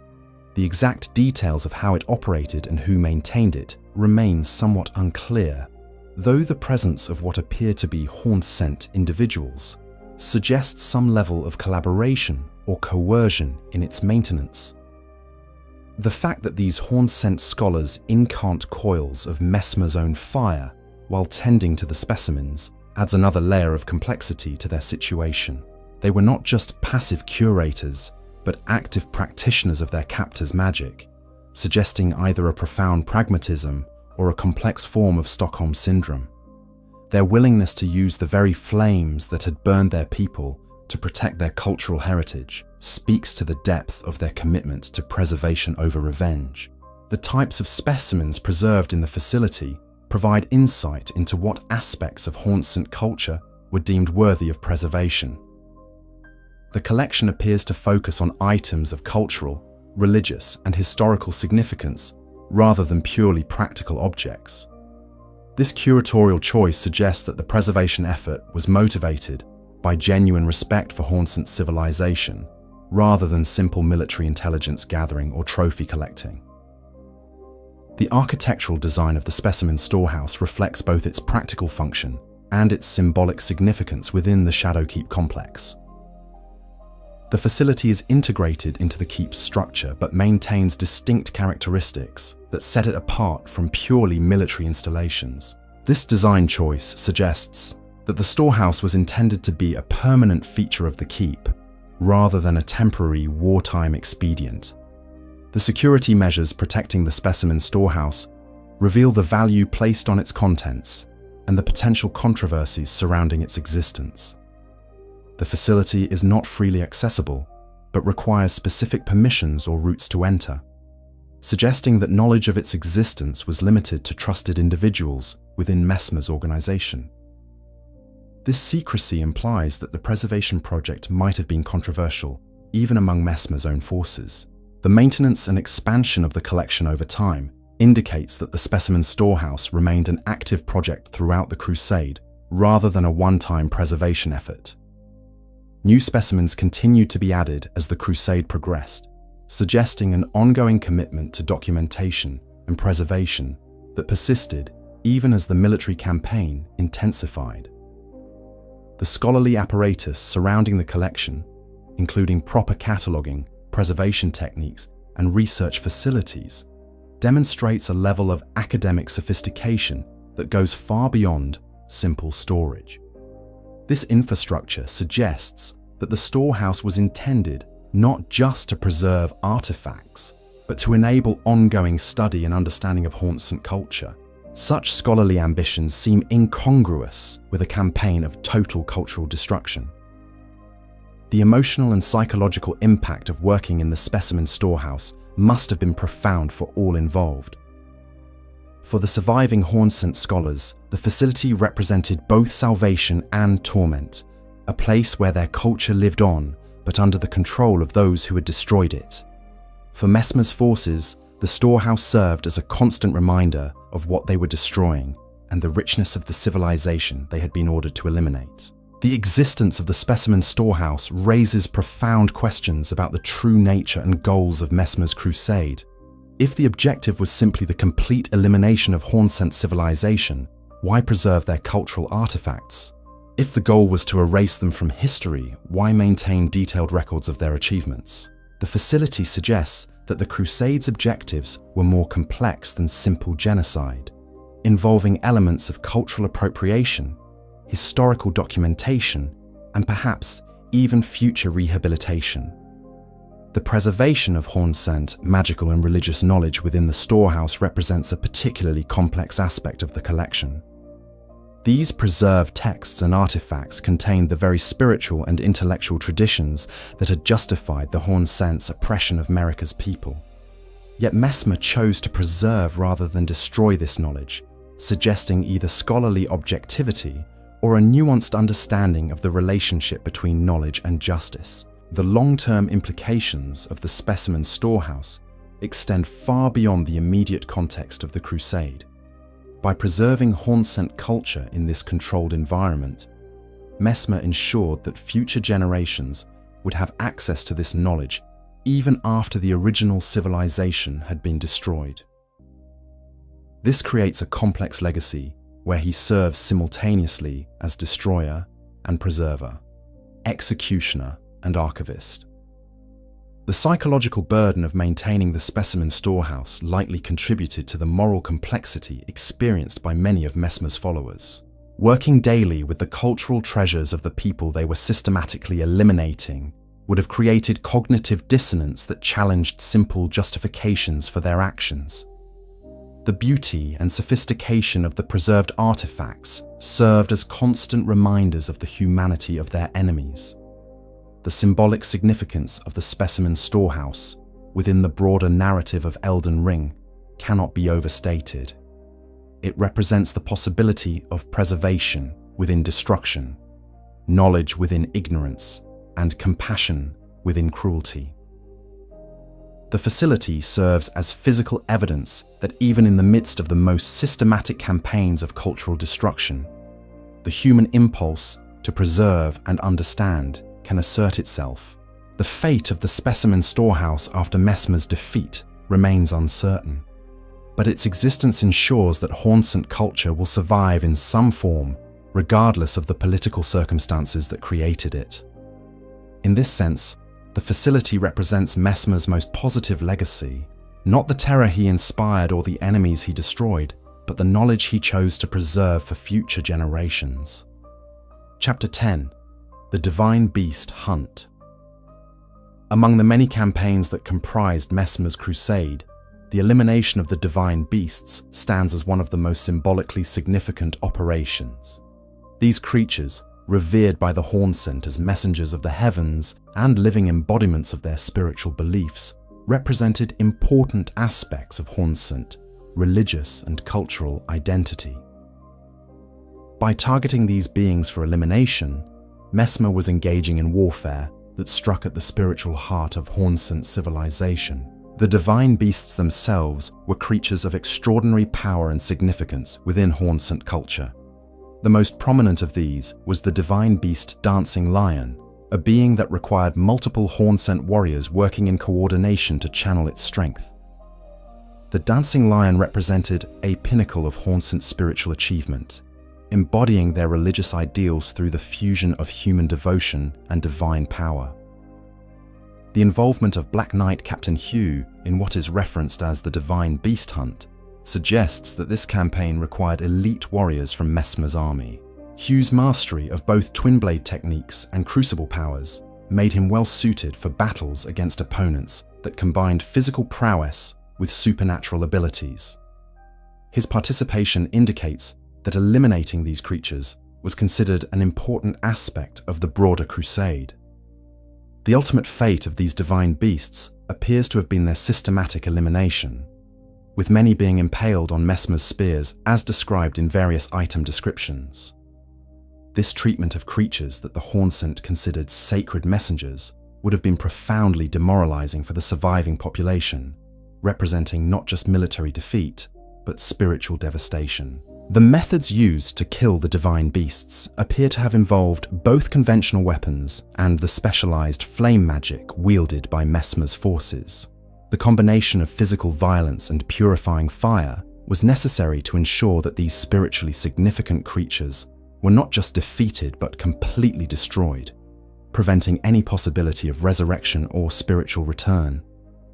This thoroughness reflects the strategic importance placed on ensuring these beings could never again serve as rallying points for Hornsent resistance. The psychological impact of the divine beast hunt on the Hornsent population cannot be overstated. These creatures were not just powerful allies, but symbols of divine protection and favor. Their systematic elimination sent a clear message that the Hornsent gods were either unwilling or unable to protect their chosen people. This theological crisis would have been as devastating as any military defeat, undermining the very foundations of Hornsent society and resistance. The impaling of the slain divine beasts on Messmer's spears represents a documented aspect of his campaign against the Hornsent. These magnificent creatures, once symbols of divine protection and heavenly favor, were reduced to trophies displayed as described in various item descriptions. The sight of their sacred beings mounted on stakes would have been profoundly traumatic for any Hornsent who witnessed it. While the specific details of how these hunts were conducted remain unclear, what we know is that multiple divine beasts were eliminated, and that this elimination had significant psychological impact on Hornsent resistance. The systematic nature of targeting these spiritually significant creatures suggests careful planning, though the exact methods and coordination involved are not detailed in the available lore. The elimination of these divine messengers would have had consequences that reverberated throughout Hornsent society in ways that purely military victories could not achieve. The divine beasts served as living proof of the Hornsent's relationship with their gods, and their elimination would have called into question fundamental assumptions about divine protection that had sustained Hornsent civilization. The participation of Messmer's various military units in the divine beast hunt demonstrates the resources and coordination required for such operations. The Fire Knights would have provided the specialized flame magic necessary to ensure the creature's complete destruction. The Black Knights contributed their mastery of crucible powers, which may have been essential for combating beings that existed partially in the spiritual realm. Regular soldiers handled logistics, tracking, and support operations that made the hunts possible. The preservation of certain divine beast elements in the specimen storehouse creates an interesting contradiction within the broader campaign. While the living creatures were hunted to extinction, their cultural and religious significance was deemed worthy of preservation for future study. This suggests that Messmer understood the value of what he was destroying, even as he carried out their systematic elimination, adding another layer to the moral complexity of his character. The long-term ecological and spiritual impact of the divine beast hunt extended far beyond the immediate military objectives. These creatures likely played important roles in maintaining the spiritual balance of the realm of shadow, and their elimination may have contributed to the realm's gradual degradation and the weakening of its connection to divine powers. The hunt thus represents not just cultural destruction, but ecological warfare on a cosmic scale. The witnesses to the divine beast hunt, both among Messmer's forces and the surviving Hornsent population, would have carried the memory of these events for the rest of their lives.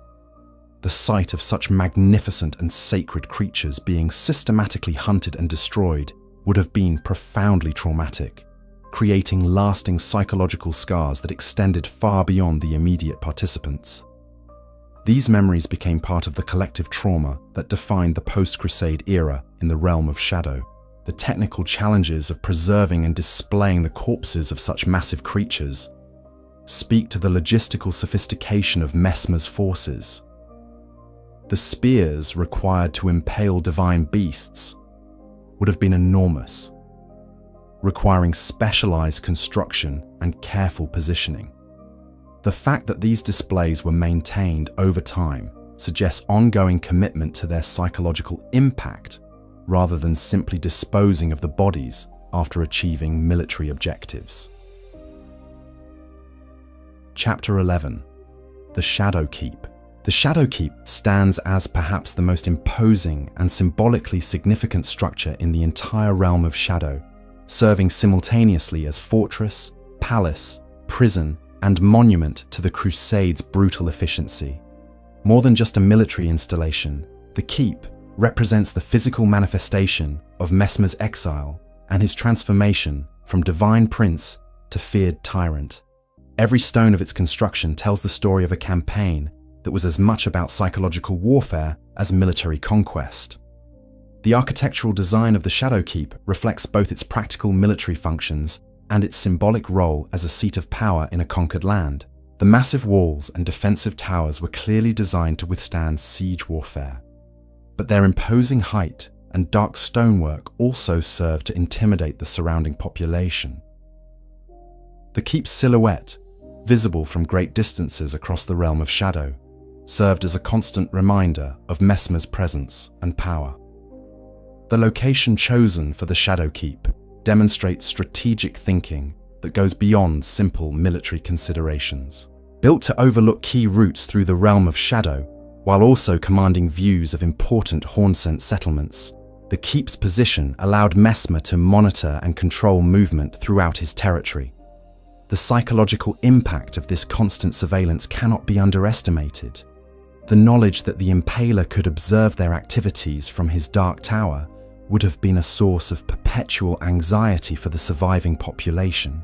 The internal layout of the Shadow Keep reveals the complex needs of an occupying force engaged in long-term cultural destruction.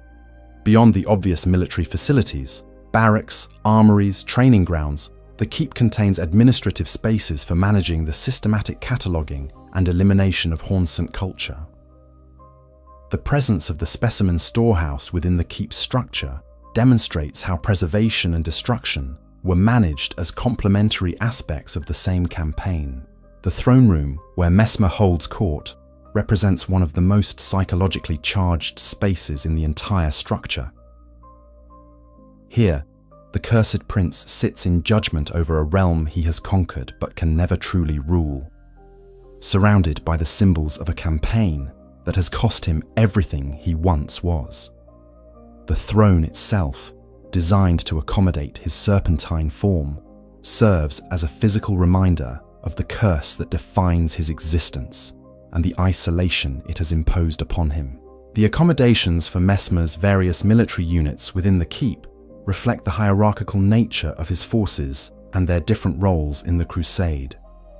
The Fire Knights, as his most trusted followers, were given quarters close to his own chambers, allowing for easy communication and rapid response to his needs. The Black Knights, before their rebellion, occupied strategic positions that reflected their role as the primary enforcement arm of his rule. Regular soldiers were housed in more utilitarian spaces that emphasized function over comfort. The security measures throughout the Shadow Keep demonstrate the constant threat environment that Messmer and his forces operated within. Even after achieving military victory, the keep was designed as if under perpetual siege, with multiple defensive layers, hidden passages, and escape routes. This paranoid approach to security reflects both the practical realities of ruling a conquered population and the psychological impact of years spent surrounded by enemies. The integration of various magical and technological systems within the keep speaks to the resources and expertise available to Messmer's forces. The flame-based defensive systems, serpentine motifs worked into the stonework, and specialized chambers designed for containing dangerous magical artifacts all demonstrate a level of sophistication that goes far beyond simple military engineering. These features also serve to reinforce the supernatural aspects of Messmer's rule and his connection to forces beyond normal understanding. The dungeons and holding areas within the Shadowkeep served multiple functions beyond simple imprisonment. These spaces were designed for interrogation, indoctrination, and the systematic breaking of prisoners' will to resist. The fact that figures like Black Knight Commander Andreas and his son were held here rather than executed immediately suggests that Messmer retained hope for their redemption, even after their betrayal of his cause. The libraries and study areas within the keep, separate from but connected to the specimen storehouse, demonstrate Messmer's continued intellectual interests, despite his transformation into an instrument of terror. These spaces suggest that he remained capable of scholarly pursuits and strategic thinking that went beyond simple military concerns. The preservation of various texts and documents in these areas provides crucial insights into his decision-making process and long-term planning. The private chambers, where Messmer retreated from his public role as the Impaler, offer glimpses into his personal struggle with his curse and his isolation. These spaces, designed for solitude and contemplation, contain personal items and artifacts that reveal the human being beneath the terrifying public persona. The simplicity of these chambers, in contrast to the grandeur of his throne room, suggests someone who found little pleasure in the trappings of power. The chapel or shrine areas within the keep present interesting questions about Messmer's relationship with divine authority and his mother's abandonment. These spaces appear to have been dedicated to Marika's worship initially, but show signs of later modification or neglect that may reflect his growing disillusionment with her divine authority. The presence of serpentine imagery in these sacred spaces suggests his gradual embrace of his cursed nature as an alternative source of power and identity. The workshops and laboratories within the Shadowkeep serve the practical needs of maintaining Messmer's specialized equipment and developing new weapons for the crusade. The creation and modification of items like the Messmer soldier ashes and various flame-enchanted weapons required sophisticated facilities and skilled craftsmen. These areas also served as centers for research into Hornsent magical practices and the development of countermeasures against their supernatural abilities. The communication systems linking the Shadowkeep to other installations throughout the realm of Shadow demonstrate the administrative complexity of managing a long-term occupation. These networks allowed Messmer to coordinate operations across vast distances while also gathering intelligence about potential resistance movements.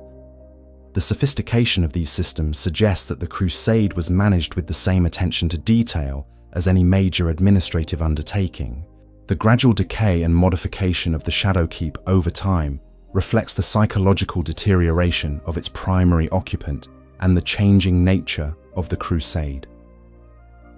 Areas that were once maintained with military precision show signs of neglect or bizarre modifications that suggest Messmer's increasing isolation and his embrace of his serpentine transformation. These changes serve as physical manifestations of his psychological journey, from reluctant tool of vengeance to enthusiastic architect of terror. The symbolic elements incorporated into the keep's design tell the story of Messmer's transformation and the broader themes of the crusade. Serpentine motifs become more prominent in later construction phases, while symbols of the Erdtree and divine authority fade or are actively defaced. This visual evolution mirrors Messmer's own journey from dutiful son to abandoned exile, embracing his cursed nature. The defensive preparations visible throughout the keep suggest that Messmer never felt truly secure in his conquest, despite his military victories. The constant state of readiness for siege or assault reflects both the practical realities of occupying hostile territory and the psychological impact of his isolation and abandonment. Even in his moment of greatest apparent triumph, he remained prepared for betrayal and defeat. Chapter 12. R'hllana's Devotion. Among the many tragic figures who became entangled in Messmer's story, perhaps none exemplifies the complex magnetism of the cursed prince better than R'hllana, the Twin Moon Knight. Once a Carian princess with every privilege that such a position entailed, she chose to abandon her birthright, her family, and her homeland to follow Messmer into his campaign of terror. Her story illuminates aspects of Messmer's character that his role as the Impaler often obscures, while also demonstrating the personal cost of devotion to someone whose fate was sealed by forces beyond mortal understanding. R'hllana's background as a Carian princess places her among the magical elite of Elden Ring's world. The royal family of Caria possessed some of the most sophisticated magical knowledge in the lands between, specializing in lunar sorceries and cosmic magic that connected them to celestial powers. As a princess, R'hllana would have had access to the finest magical education, the most powerful sorceries, and a comfortable life surrounded by luxury and respect. Her decision to abandon all of this speaks to the extraordinary pull that Messmer must have exercised over her. The relationship between R'hllana and her sister Rennala, the Queen of Caria, adds another layer of tragedy to her story. Rennala's gift of lustrous black hair to her younger sister suggests a close familial bond, and perhaps an understanding, if not approval, of R'hllana's decision to follow Messmer. This detail implies that R'hllana's choice was not made in secret, or as an act of rebellion against her family, but with the knowledge and possibly the blessing of those who loved her most. The title, Twin Moon Knight, reveals crucial information about R'hllana's magical abilities and her place within the Carian magical tradition. While her sister Rennala commanded the full moon and their half-sister Ronnie would later claim the dark moon, R'hllana's connection to the twin moons suggests a unique form of lunar magic that combined or balanced different aspects of celestial power. This magical specialization would have made her an incredibly valuable ally for Messmer's forces, bringing capabilities that complemented his fire-based magic in powerful ways. The development of R'hllana's twin blade fighting style, combining Carian sorcery with golden flame magic, represents a unique fusion of magical traditions that existed nowhere else in Elden Ring's world. Her weapons, described as moon and fire ever together, symbolize not just her personal magical evolution, but her complete integration into Messmer's cause. She did not simply support him while maintaining her Carian identity, but transformed herself into something new that combined both traditions. The phrase in her remembrance that she chose to stand at Messmer's side instead, knowing full well that not even the brilliance of the moon could grant him succor, reveals the depth of her understanding of his condition and her acceptance of his fate. This was not naive devotion based on ignorance of his curse, but informed love that persisted despite full knowledge of his suffering and the impossibility of healing him. Her choice represents perhaps the purest form of tragic love, supporting someone not because you can save them, but because they deserve not to face their fate alone. The magical innovations that R'hllana developed during her service to Messmer suggest that her devotion was not passive, but actively creative. The fusion of lunar sorcery with flame magic required extensive research and experimentation, indicating that she spent considerable time and effort developing new forms of magic, specifically to support their shared cause. These innovations represent her intellectual and magical contribution to the crusade, making her a true partner rather than simply a follower. The personal cost of R'hllana's devotion extended far beyond the obvious sacrifices of family and homeland. As a Carian princess, she would have been raised with certain expectations about duty, honor, and the proper use of magical power. Her participation in the Crusade's atrocities would have violated many of the principles she was taught, creating internal conflict between her love for Messmer and her original moral framework. The isolation that R'hllana experienced alongside Messmer in the realm of shadow would have been particularly acute for someone raised in the sophisticated court culture of Caria. Cut off from the intellectual stimulation and social connections that had defined her previous life, she found herself in a harsh military environment where her primary relationship was with someone whose curse made normal emotional connection increasingly difficult. The evolution of R'hllana's combat style from traditional Carian sorcery to her unique twin blade approach reflects her adaptation to the practical demands of the crusade while also maintaining her magical identity. This transformation demonstrates both her flexibility and her commitment to remaining effective in her chosen role. She became not just a supporter of Messmer's cause, but an integral part of its execution. The relationship between R'hllana and Messmer's other followers, particularly the Fire Knights, presents interesting questions about the social dynamics within his inner circle. As a former princess and powerful sorceress, R'hllana would have occupied a unique position within the military hierarchy, clearly important and respected, but also somewhat apart from the established command structure. Her interactions with figures like Salza and the other Fire Knights likely influenced the moral development of the entire group. The magical research that R'hllana conducted into the nature of Messmer's curse and his serpentine flames may have contributed to the understanding that allowed his Fire Knights to work with his magic effectively. Her Carian magical background would have given her insights into the nature of curses and supernatural entities that purely martial warriors might have lacked. This research represents another form of devotion, the application of her skills and knowledge to understanding and supporting the person she loved. The question of whether R'hllana ever regretted her choice to follow Messmer remains deliberately ambiguous in the lore, but her continued presence at his side throughout the crusade suggests either unwavering commitment or psychological investment, too deep to abandon. The sunk cost of everything she had sacrificed for his cause may have made retreat impossible even if she had wanted it, creating a form of tragic momentum that carried her forward regardless of her personal feelings. The impact of R'hllana's presence on Messmer's psychological state during the crusade cannot be underestimated. Having someone who understood his magical nature and chose to remain with him despite his curse would have provided crucial emotional support during his darkest moments. Her presence served as a reminder that he was capable of inspiring love rather than just fear, maintaining some connection to his humanity, even as his role demanded increasingly monstrous actions.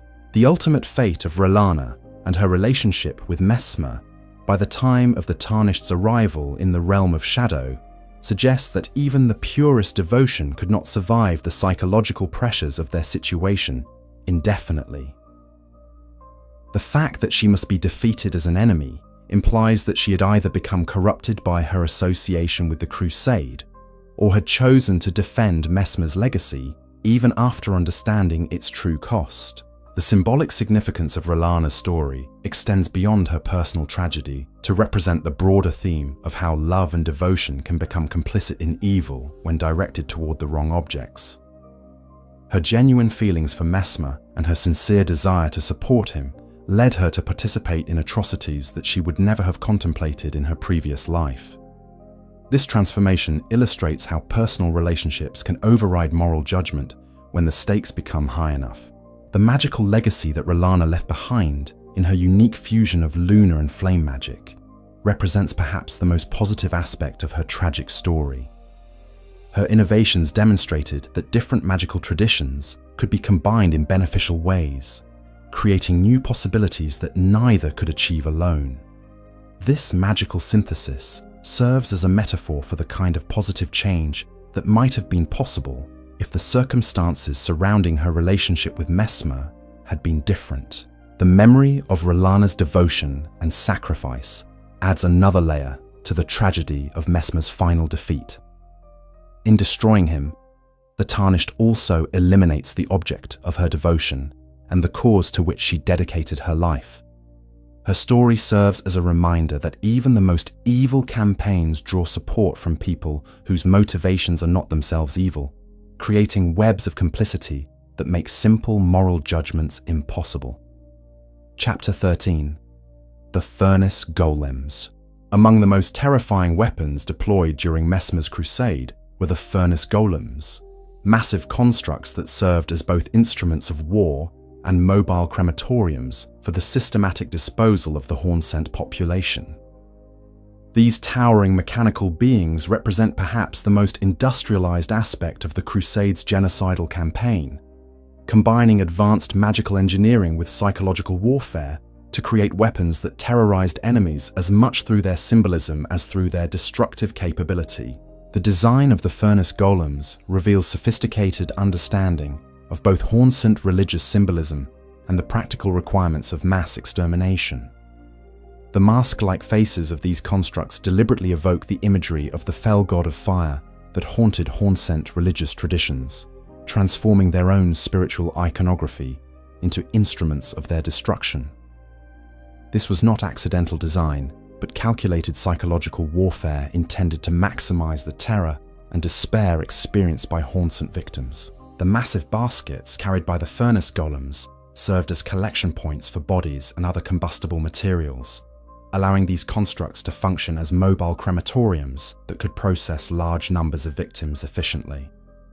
The sight of these towering figures methodically collecting and burning the dead would have been profoundly traumatic for witnesses, creating lasting psychological scars that extended far beyond the immediate victims of their operations. The magical engineering required to create and maintain the Furnace Golems demonstrates the level of resources and expertise that Messmer's forces possessed. These were not simple mechanical devices, but complex magical constructs that required sophisticated understanding of animation magic, flame control, and large-scale engineering.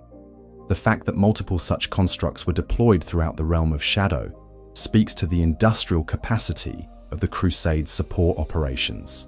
The fuel system that powered the Furnace Golems appears to have been designed around the Erdtree sap that they drop as crystal tears, suggesting a connection to the shadowy counterpart of the Erdtree. This choice of fuel source implies that the constructs were specifically adapted for operation in the realm of shadow, drawing power from the unique magical environment of that domain. The use of such fuel also connects the golems to the broader spiritual conflict between light and shadow that underlies the entire crusade. The strategic deployment of Furnace Golems throughout the realm of shadow reveals their dual role as weapons of war and instruments of occupation. These constructs were positioned not just at sites of active military operations, but at locations where their presence would serve as permanent reminders of Messmer's power and the fate that awaited those who opposed him. Their continued operation long after the end of active hostilities demonstrates their effectiveness as tools of psychological control. The practical challenges of operating furnace golems would have been enormous, requiring specialized crews for maintenance, fuel supply, and tactical deployment. The fact that these constructs continued to function effectively throughout the extended duration of the crusade speaks to the logistical sophistication of Messmer's forces and their ability to adapt magical technology to the specific requirements of their campaign.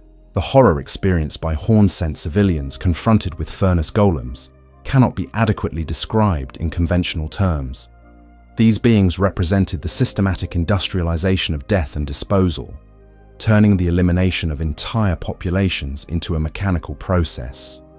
The psychological impact of witnessing such systematic dehumanization would have been devastating, breaking the will to resist more effectively than conventional military defeat. The symbolism embedded in the furnace golem's design extends beyond simple terror tactics to encompass broader themes about the relationship between technology and moral responsibility. These constructs represent the ultimate expression of violence mediated through mechanical systems, allowing their operators to maintain psychological distance from the immediate reality of their actions. This technological abstraction made mass murder more psychologically sustainable for those carrying it out.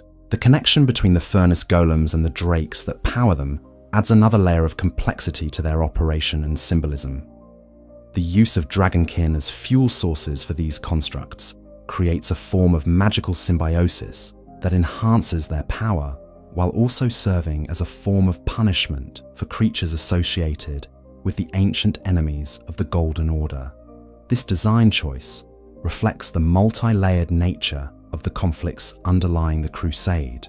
The maintenance and repair facilities required to keep the furnace golems operational would have represented significant infrastructure investments throughout the realm of shadow. The existence of such facilities implies long-term planning for extended occupation and continued operations, suggesting that the systematic elimination of the Hornsent was conceived as a long-term project rather than a brief military campaign. The psychological impact of the furnace golems on Messmer's own forces cannot be ignored in understanding their broader significance. Operating these constructs would have required soldiers to participate directly in mass murder on an industrial scale, potentially contributing to the moral deterioration and psychological breakdown that affected many of the Crusade's participants. The dehumanizing effect of such systematic violence would have been felt by perpetrators as well as victims. The evolution of furnace golem design and deployment over the course of the Crusade likely reflected changing tactical requirements and lessons learned from field operations.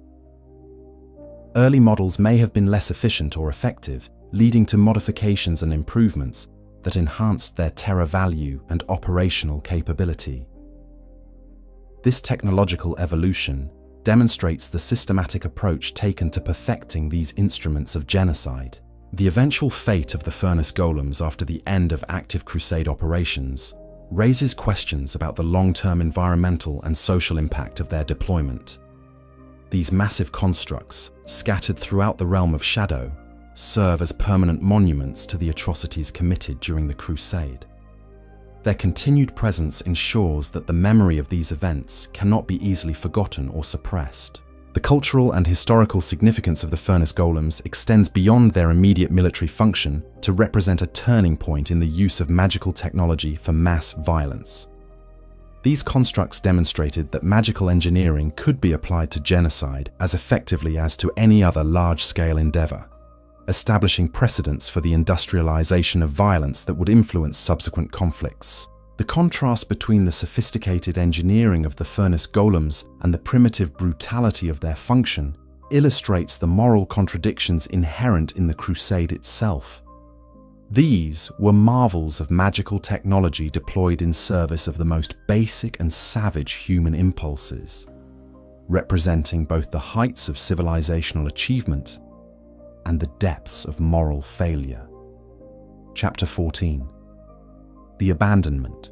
The abandonment of Messmer was not a sudden decision made in anger or fear. but appears to have been the culmination of a gradual process of emotional and political distancing. Understanding this abandonment requires examining both the practical considerations that may have motivated Marika and the devastating personal impact it had on someone who had sacrificed everything in service to her goals. The timing and specific circumstances of Marika's abandonment remain unclear, though it appears to have occurred after Messmer had established himself in the realm of shadow and begun his crusade. What we know for certain is that at some point, Marika ceased all contact with him and took steps to erase his existence from the historical record. This abandonment was complete, not just ending communication, but actively removing evidence of their relationship. The creation of the veil that separated the realm of shadow from the lands between served to physically prevent Messmer from returning, while also symbolically representing Marika's separation from this dark chapter of her rise to power. The veil allowed her to isolate both the realm and her actions there from her rule in the lands between. The impact of abandonment on Messmer's psychological state would have been devastating, affecting every aspect of his identity and purpose. Having defined himself through his service to his mother, the realization that he had been discarded would have fundamentally altered his understanding of his place in the world. This trauma likely contributed to his increasing embrace of his serpentine nature and his complete identification with his role as a figure of terror. The creation of the veil that separated the realm of shadow from the lands between served multiple purposes in Marika's abandonment strategy. It physically prevented Messmer from returning to confront her about his treatment, while also symbolically representing her desire to separate herself from the dark aspects of her rise to power. The veil allowed her to literally and figuratively put her past behind her, creating a barrier that was as much psychological as physical. The cessation of the healing physics that Marika had once created specifically for Messmer's suffering represents perhaps the most personal aspect of her abandonment. These items had been tokens of her maternal care and acknowledgement of his pain, their elimination marking the moment when political considerations finally overcame any remaining parental affection. The phrase, "but never again," carries enormous emotional weight in this context. The impact of abandonment on Messmer's psychological state would have been catastrophic, affecting every aspect of his identity and purpose. Having defined himself primarily through his service to his mother and his role in fulfilling her goals, the realization that he had been discarded would have shattered his fundamental understanding of his place in the world. This psychological trauma likely contributed to his increasing embrace of his serpentine nature and his transformation into a figure defined entirely by terror and violence. The continued loyalty that Messmer maintained even after being abandoned speaks to both the depth of his original devotion and the psychological mechanisms he used to cope with his situation. Rather than accepting the reality of his abandonment, he appears to have convinced himself that his exile was temporary and that faithful service would eventually earn his redemption. This denial allowed him to continue functioning, but also prevented him from adapting to his new circumstances. The effect of Marika's abandonment on Messmer's followers was almost as devastating as its impact on Messmer himself. The Fire Knights, Black Knights, and other forces who had sacrificed everything to follow him into exile found themselves equally cut off from the world they had known. Their continued service to Messmer became their only remaining source of identity and purpose, creating a closed system of mutual dependence that reinforced their isolation. The strategic implications of abandoning Messmer extended beyond the immediate situation to affect Marika's long-term security and stability. By cutting ties with someone who possessed detailed knowledge of her origins, methods, and vulnerabilities, she eliminated a potential source of damaging revelations, but also lost access to a uniquely capable agent who might have been valuable in future crises. The moral dimensions of Marika's abandonment reveal important aspects of her character that illuminate her later actions, including her eventual shattering of the Elden Ring. Her willingness to sacrifice even her own child for political advantage demonstrates a capacity for ruthless calculation that would eventually be turned against the greater will itself. The abandonment of Messmer can be seen as a precedent for her later willingness to destroy the entire cosmic order when it no longer served her purposes. The symbolic significance of the abandonment extends beyond its immediate participants to represent broader themes about the relationship between power and personal relationships in Elden Ring's world. Marika's treatment of Messmer illustrates how the demands of divine rule can corrupt even the most fundamental human bonds, turning love into exploitation and sacrifice into abandonment. The long-term consequences of the abandonment created a situation where Messmer became increasingly divorced from any moderating influences or alternative perspectives. Cut off from family, homeland, and normal social relationships, he existed in an echo chamber where his worst impulses were reinforced and his capacity for growth or change was steadily eroded. This isolation contributed to his eventual psychological deterioration and his complete identification with his role as a figure of terror. The discovery of his abandonment, revealed to Messmer during his final battle with the Tarnished, represents the culmination of a lifetime of denial and self-deception. The realization that his mother had indeed forsaken him permanently shattered whatever remained of his original identity and purpose, leading to his final embrace of the abyssal serpent and his complete transformation into the very monster she had always feared he would become. The tragic irony of Marika's abandonment lies in the fact that it ultimately created the very outcome she had sought to prevent.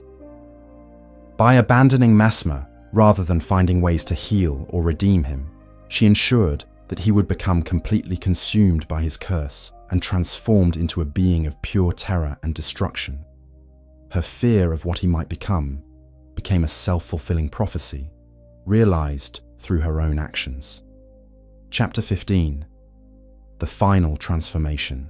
The climactic moment of Messmer's boss encounter represents far more than a challenging gameplay experience.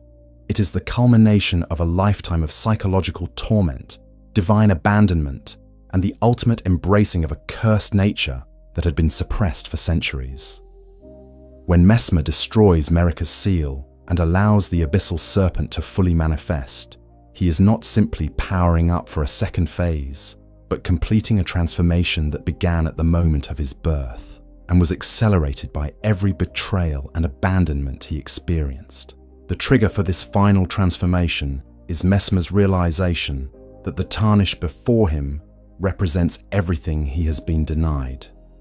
Here stands a being who bears the guidance of grace, who has been called back to the lands between with purpose and divine support, who enjoys the favor that Messmer has been desperately seeking to regain through centuries of faithful service. The Tarnished embodies the recognition and acceptance that Messmer craves but will never receive, making them both a symbol of hope and a reminder of his ultimate rejection.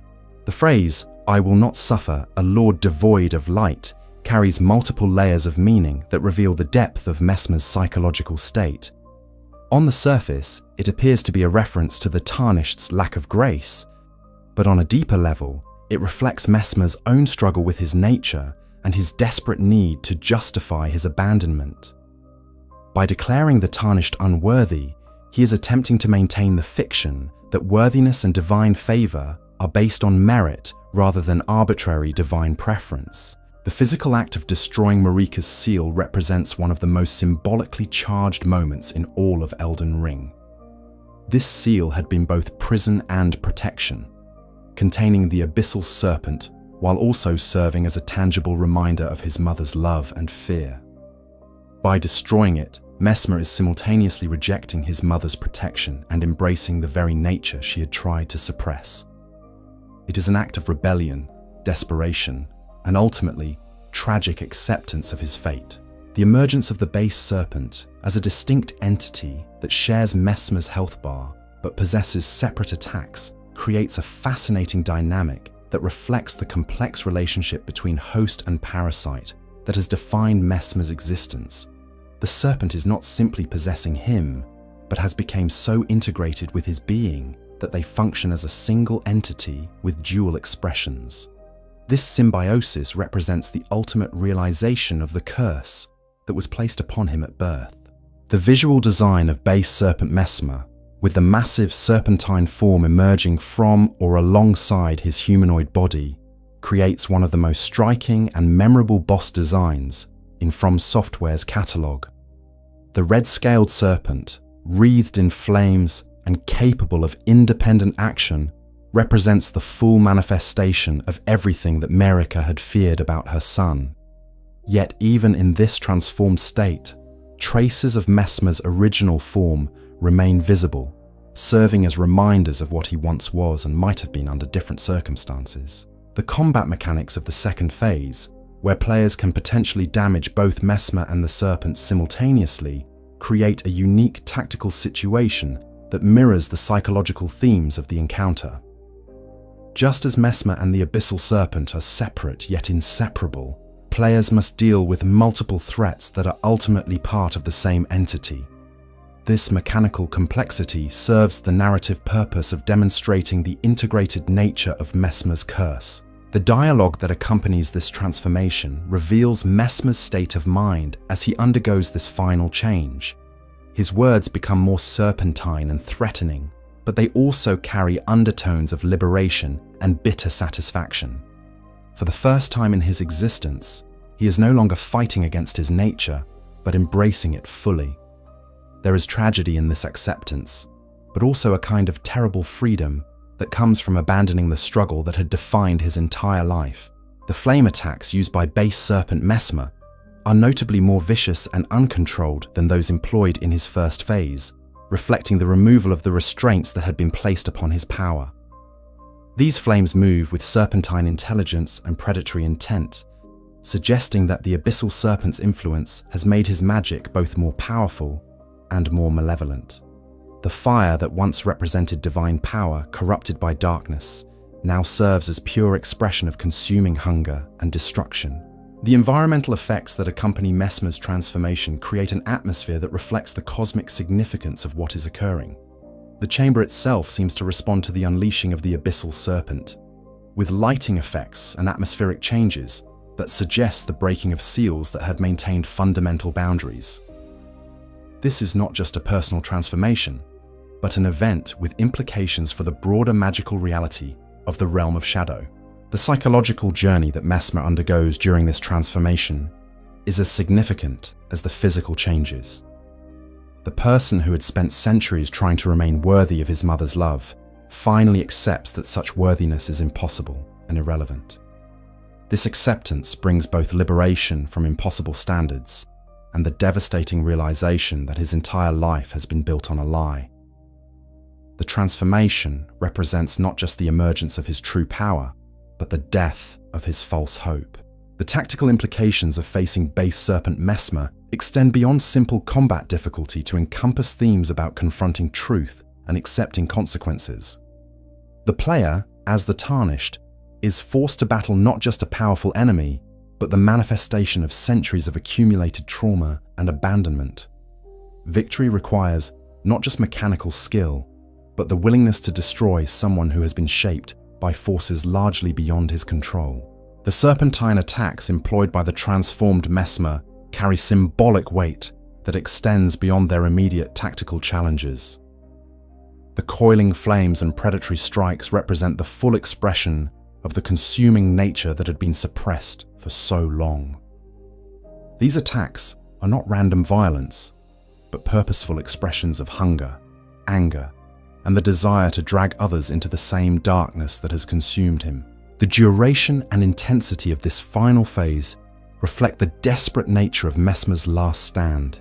Having abandoned all pretense and restraint, he fights with the fury of someone who has nothing left to lose and everything to prove.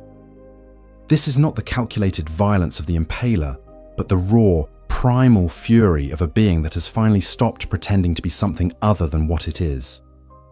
The environmental damage caused by the unleashed abyssal serpent serves as a physical manifestation of the psychological and spiritual destruction that has been building throughout Messmer's story.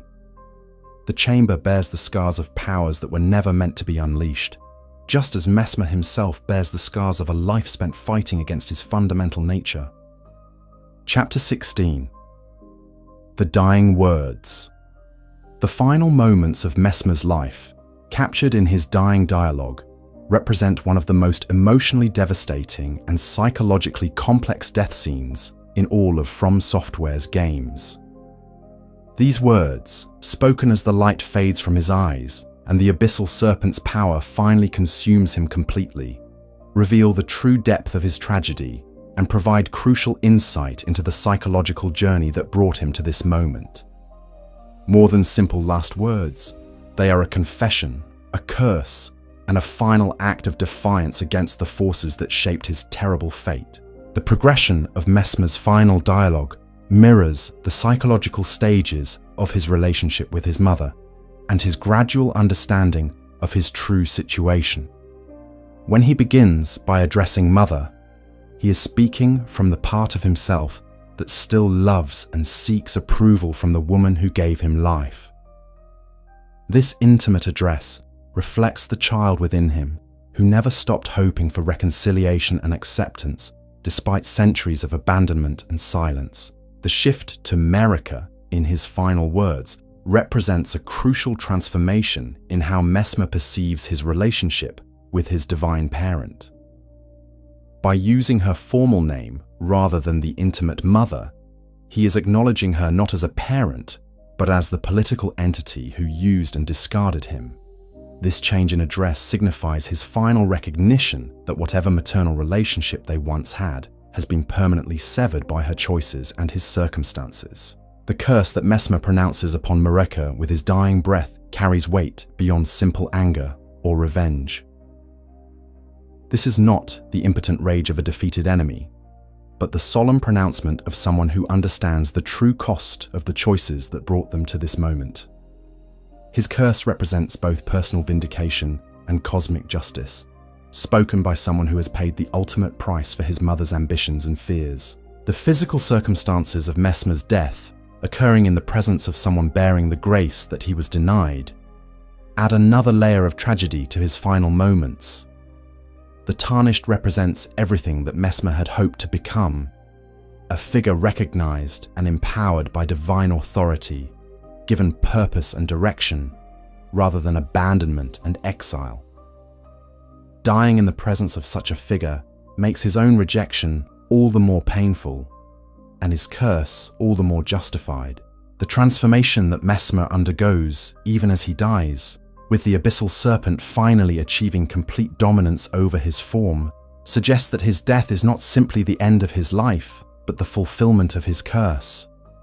The entity that had been eating away at him since birth finally consumes what remains of his humanity, completing a process that began in his mother's womb and was accelerated by every betrayal and abandonment he experienced. The emotional register of Messmer's final words reveals someone who has moved beyond anger into a state of terrible clarity about his situation and its implications.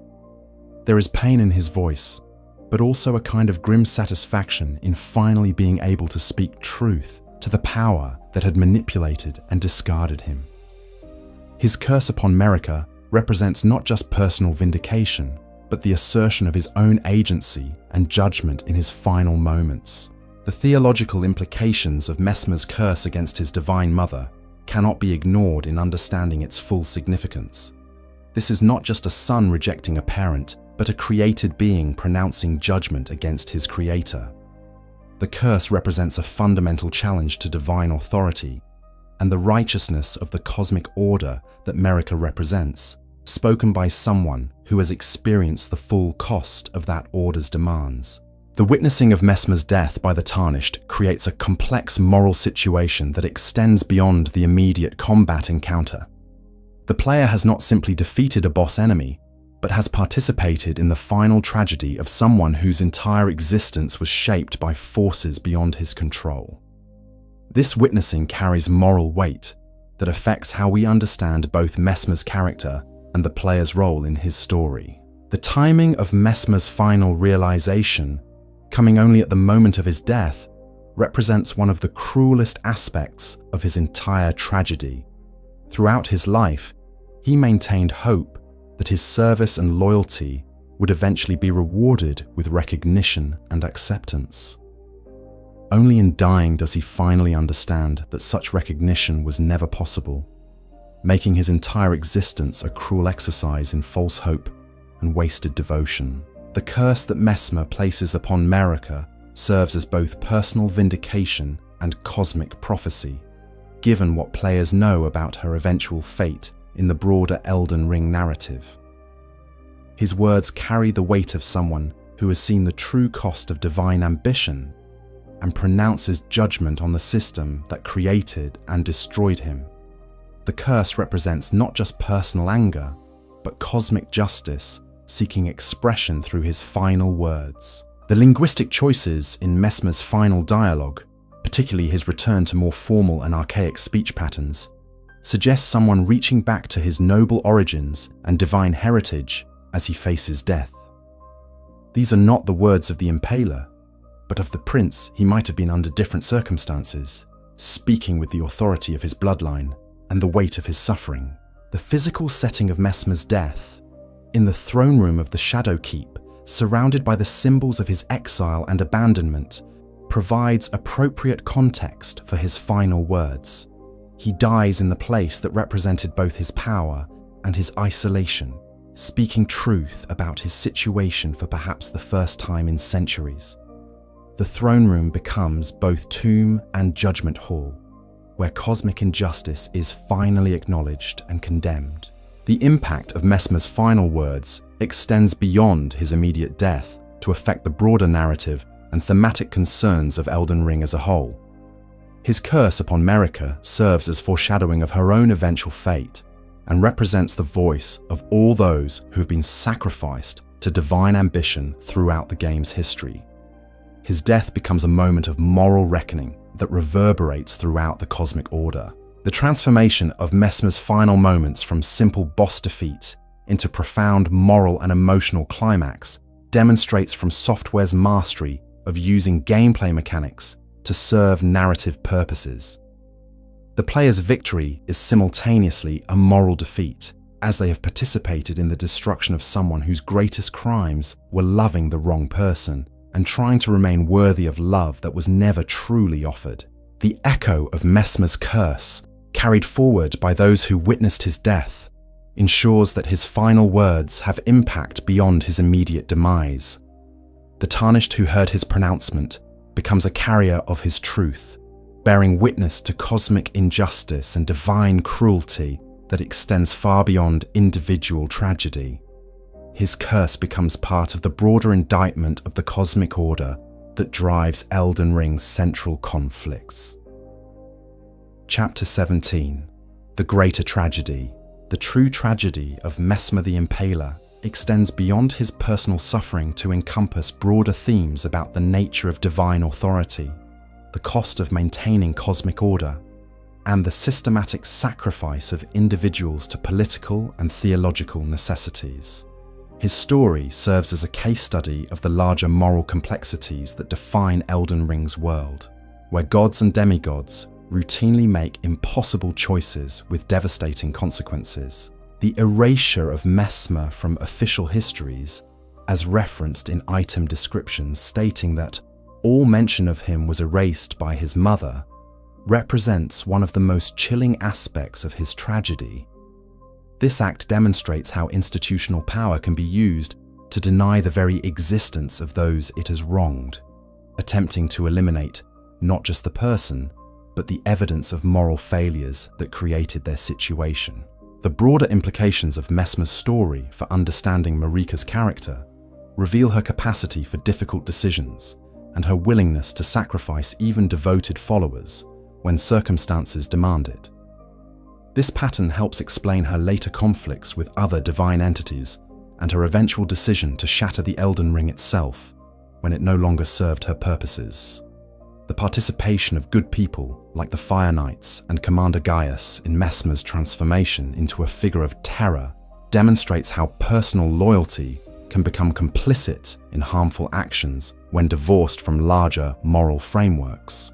Their stories show how individual virtue can be corrupted when institutional accountability is absent. The cycle of trauma and violence that Messmer's story represents extends far beyond his individual case to encompass the broader patterns of conflict that define Elden Ring's world. The abuse that Marika's people suffered at the hands of the Hornsent led to a campaign of genocidal revenge that created new trauma and suffering for subsequent generations.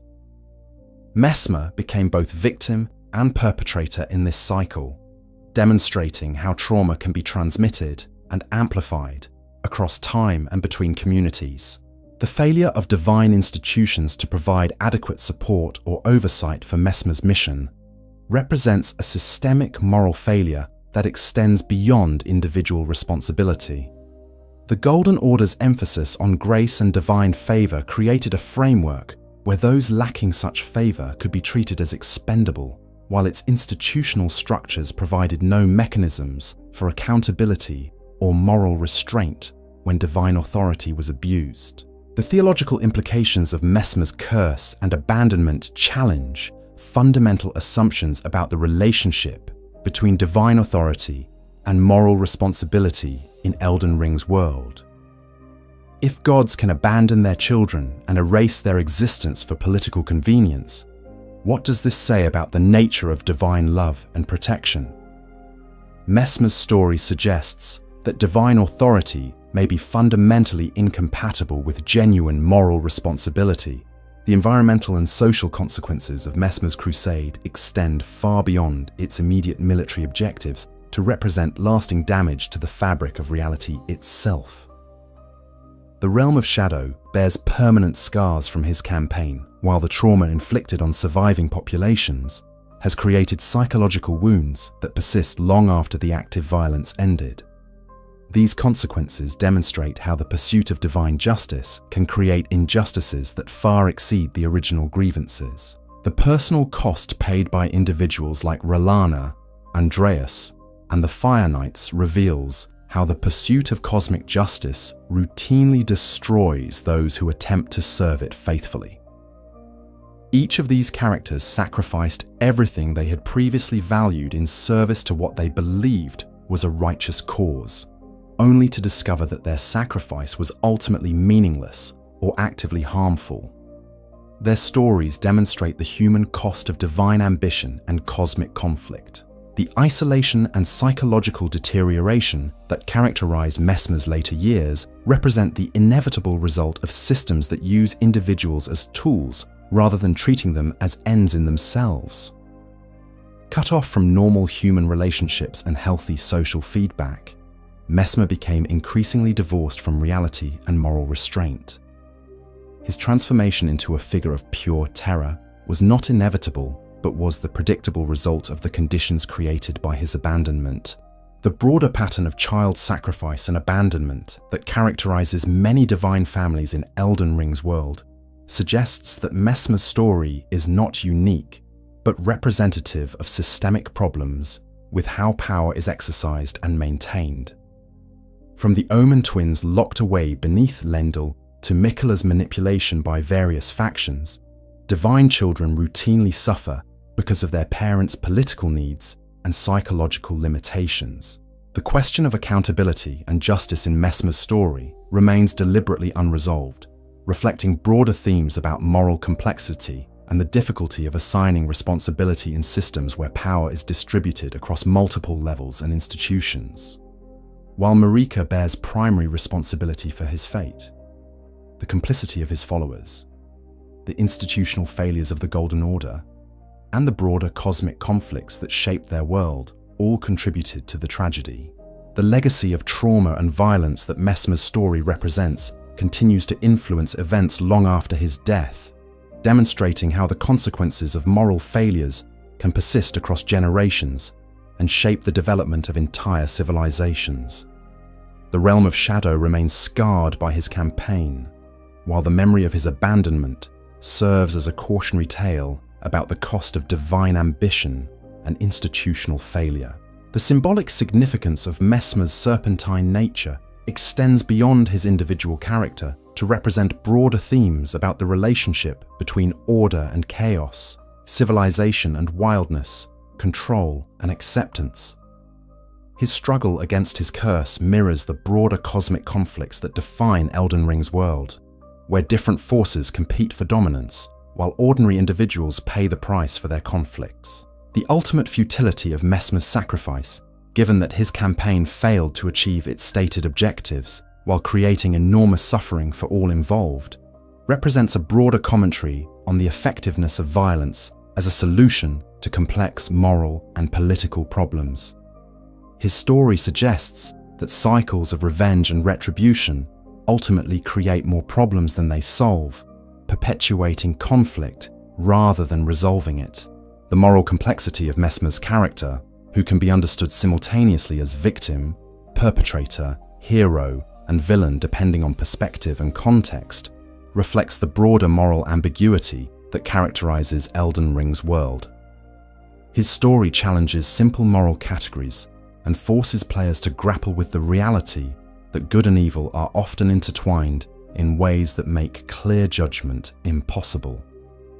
Chapter 18. Messmer's Kindling. The item known as Messmer's Kindling represents far more than a simple key required for game progression. It embodies the very essence of what made Messmer both powerful and cursed, serving as a physical manifestation of the divine fire that burned within him and the darkness that consumed it.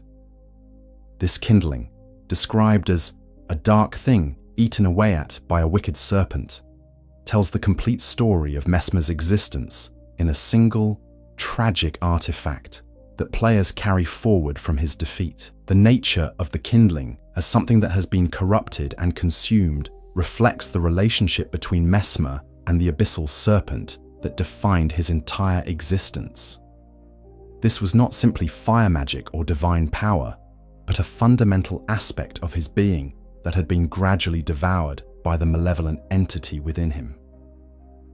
The fact that it retains enough power to burn the sealing tree despite this corruption speaks to the incredible divine potency that Messmer originally possessed. The parallel drawn between Messmer's kindling and that of his younger sister, who also bore a vision of fire, creates connections to other figures in Elden Ring's mythology, while emphasizing the shared burden of divine responsibility that characterized many of Marika's children. This reference suggests that the ability to kindle and control such fires was not unique to Messmer, but was part of a broader pattern of divine inheritance that came with terrible costs. The specific function of Messmer's kindling in burning the sealing tree reveals its connection to broader themes about liberation and transformation that run throughout Elden Ring's narrative. Just as Melina's kindling could burn the Erdtree to enable the player's progression, Messmer's fire serves to remove barriers and enable advancement. This parallel suggests that destructive fire serves a necessary function in cosmic cycles of death and renewal. The description of the kindling as being eaten away rather than simply corrupted or tainted implies an ongoing process of consumption that continued throughout Messmer's life.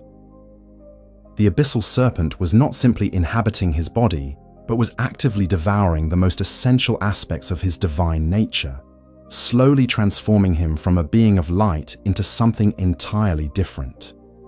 This process represents the gradual corruption of divine purpose by malevolent forces. The dark coloration of the kindling, in contrast to the golden fire typically associated with divine power in Elden Ring's world, visually represents the transformation that Messmer underwent during his lifetime. What should have been bright divine flame had been blackened and corrupted by its contact with the abyssal serpent, creating something that retained power while being fundamentally altered in nature and purpose. The practical application of Messmer's kindling to burn the sealing tree creates an interesting moral dynamic, where the player must use the corrupted essence of a tragic figure to advance their own goals. This mechanic forces players to literally carry forward the consequences of Messmer's suffering, while using his corrupted divine nature as a tool for their own progression. The kindling becomes both trophy and burden, representing the cost of the victory achieved over him. The preservation of the kindling's power despite the corruption it has undergone suggests that divine essence possesses a fundamental resilience that persists even under the most adverse circumstances. Even after centuries of being consumed by an abyssal entity, Messmer's fire retains enough potency to accomplish its destined purpose. This resilience reflects broader themes about the persistence of divine will and purpose, even in the face of corruption and defeat. The connection between the kindling and the specific task of burning the sealing tree implies that Messmer's fire was always intended for this purpose, suggesting a level of cosmic predestination that extends beyond his immediate role in the crusade. His divine essence was shaped not just by his immediate circumstances, but by larger cosmic purposes that required his sacrifice and transformation. This predestination adds another layer of tragedy to his story. The metaphorical significance of kindling as something that enables larger fires speaks to Messmer's role in broader cosmic events that extend beyond his individual story. Just as physical kindling enables larger fires to burn, Messmer's sacrifice and the corruption of his divine essence enable larger transformations and changes that affect the entire cosmic order. His personal tragedy becomes part of a larger pattern of necessary sacrifices. The retention of the kindling by the player character creates a permanent connection between the Tarnished and Messmer that extends beyond their immediate encounter. Carrying his essence forward means bearing witness to his story and ensuring that his sacrifice has meaning beyond the immediate goal of accessing the sealing tree. The kindling becomes a memorial as much as a tool. The transformation of Messmer's living fire into dead kindling represents the ultimate cost of his curse and abandonment. What had once been a vital, burning aspect of his divine nature became a static artifact that could be harvested and used by others. This transformation from living essence to dead matter reflects the broader themes about the cost of divine power and the price paid by those who wield it. The irony of Messmer's kindling being used to burn a tree that seals away knowledge and power reflects the complex relationship between destruction and revelation that characterizes much of Elden Ring's mythology. The fire that was corrupted by his curse becomes the means of uncovering hidden truths and accessing forbidden knowledge, suggesting that even corruption can serve constructive purposes in the right context. The symbolic weight of fire as both purification and destruction is embodied perfectly in Messmer's kindling, which serves both functions simultaneously. The same fire that represents his divine heritage and potential for good also carries the corruption that made him a figure of terror and destruction. This duality reflects the complex moral landscape of Elden Ring's world, where clear distinctions between good and evil are rare. The fact that the kindling must be taken from Messmer's corpse rather than given freely emphasizes the violent nature of the transaction and the cost of obtaining divine power. The player cannot simply receive this gift, but must defeat its bearer and claim it as spoils of war. This mechanic reinforces themes about the relationship between power and violence that run throughout the game. The ultimate fate of Messmer's kindling, consumed in the burning of the sealing tree, represents the final fulfillment of his divine purpose, despite the corruption and tragedy that characterized his life. Even in death and defeat, his essence serves a constructive purpose in the cosmic order, suggesting that divine nature cannot be entirely destroyed even by the most malevolent forces. Chapter 19: Legacy and Interpretation. The enduring impact of Messmer the Impaler on Elden Ring's narrative and thematic landscape extends beyond his immediate role in the shadow of the Erdtree expansion to encompass fundamental questions about divine authority, moral responsibility, and the cost of maintaining cosmic order. His story serves as a lens through which players can examine the broader complexities that define the world of the lands between, while also providing one of From Software's most psychologically complex character studies. The literary and mythological influences that appear to have shaped Messmer's character create layers of meaning that reward analysis. His connection to Vlad the Impaler provides obvious historical resonance, while deeper mythological connections to figures like Laocoon, the Trojan priest punished by serpents, create thematic parallels. Like Laocoon, Messmer was punished for circumstances largely beyond his control, and became a victim of larger cosmic conflicts. The psychological development of Messmer's character represents a significant achievement in video game storytelling, demonstrating how environmental storytelling and item descriptions can create a coherent portrait of a complex individual. His journey from elder brother to enforcer feels believable and tragic rather than arbitrary, making him one of the most psychologically convincing characters in From Software's catalogue. The moral complexity that characterizes Messmer's story resists simple categorization and challenges players to grapple with uncomfortable questions about responsibility, justice, and the nature of circumstances versus choice. He can be understood simultaneously as victim of cosmic forces, an agent of horrific actions, as dutiful son and abandoned tool, as figure of terror and object of sympathy. The technical and artistic achievement represented by Messmer's boss encounter demonstrates how gameplay mechanics can serve narrative purposes when properly integrated.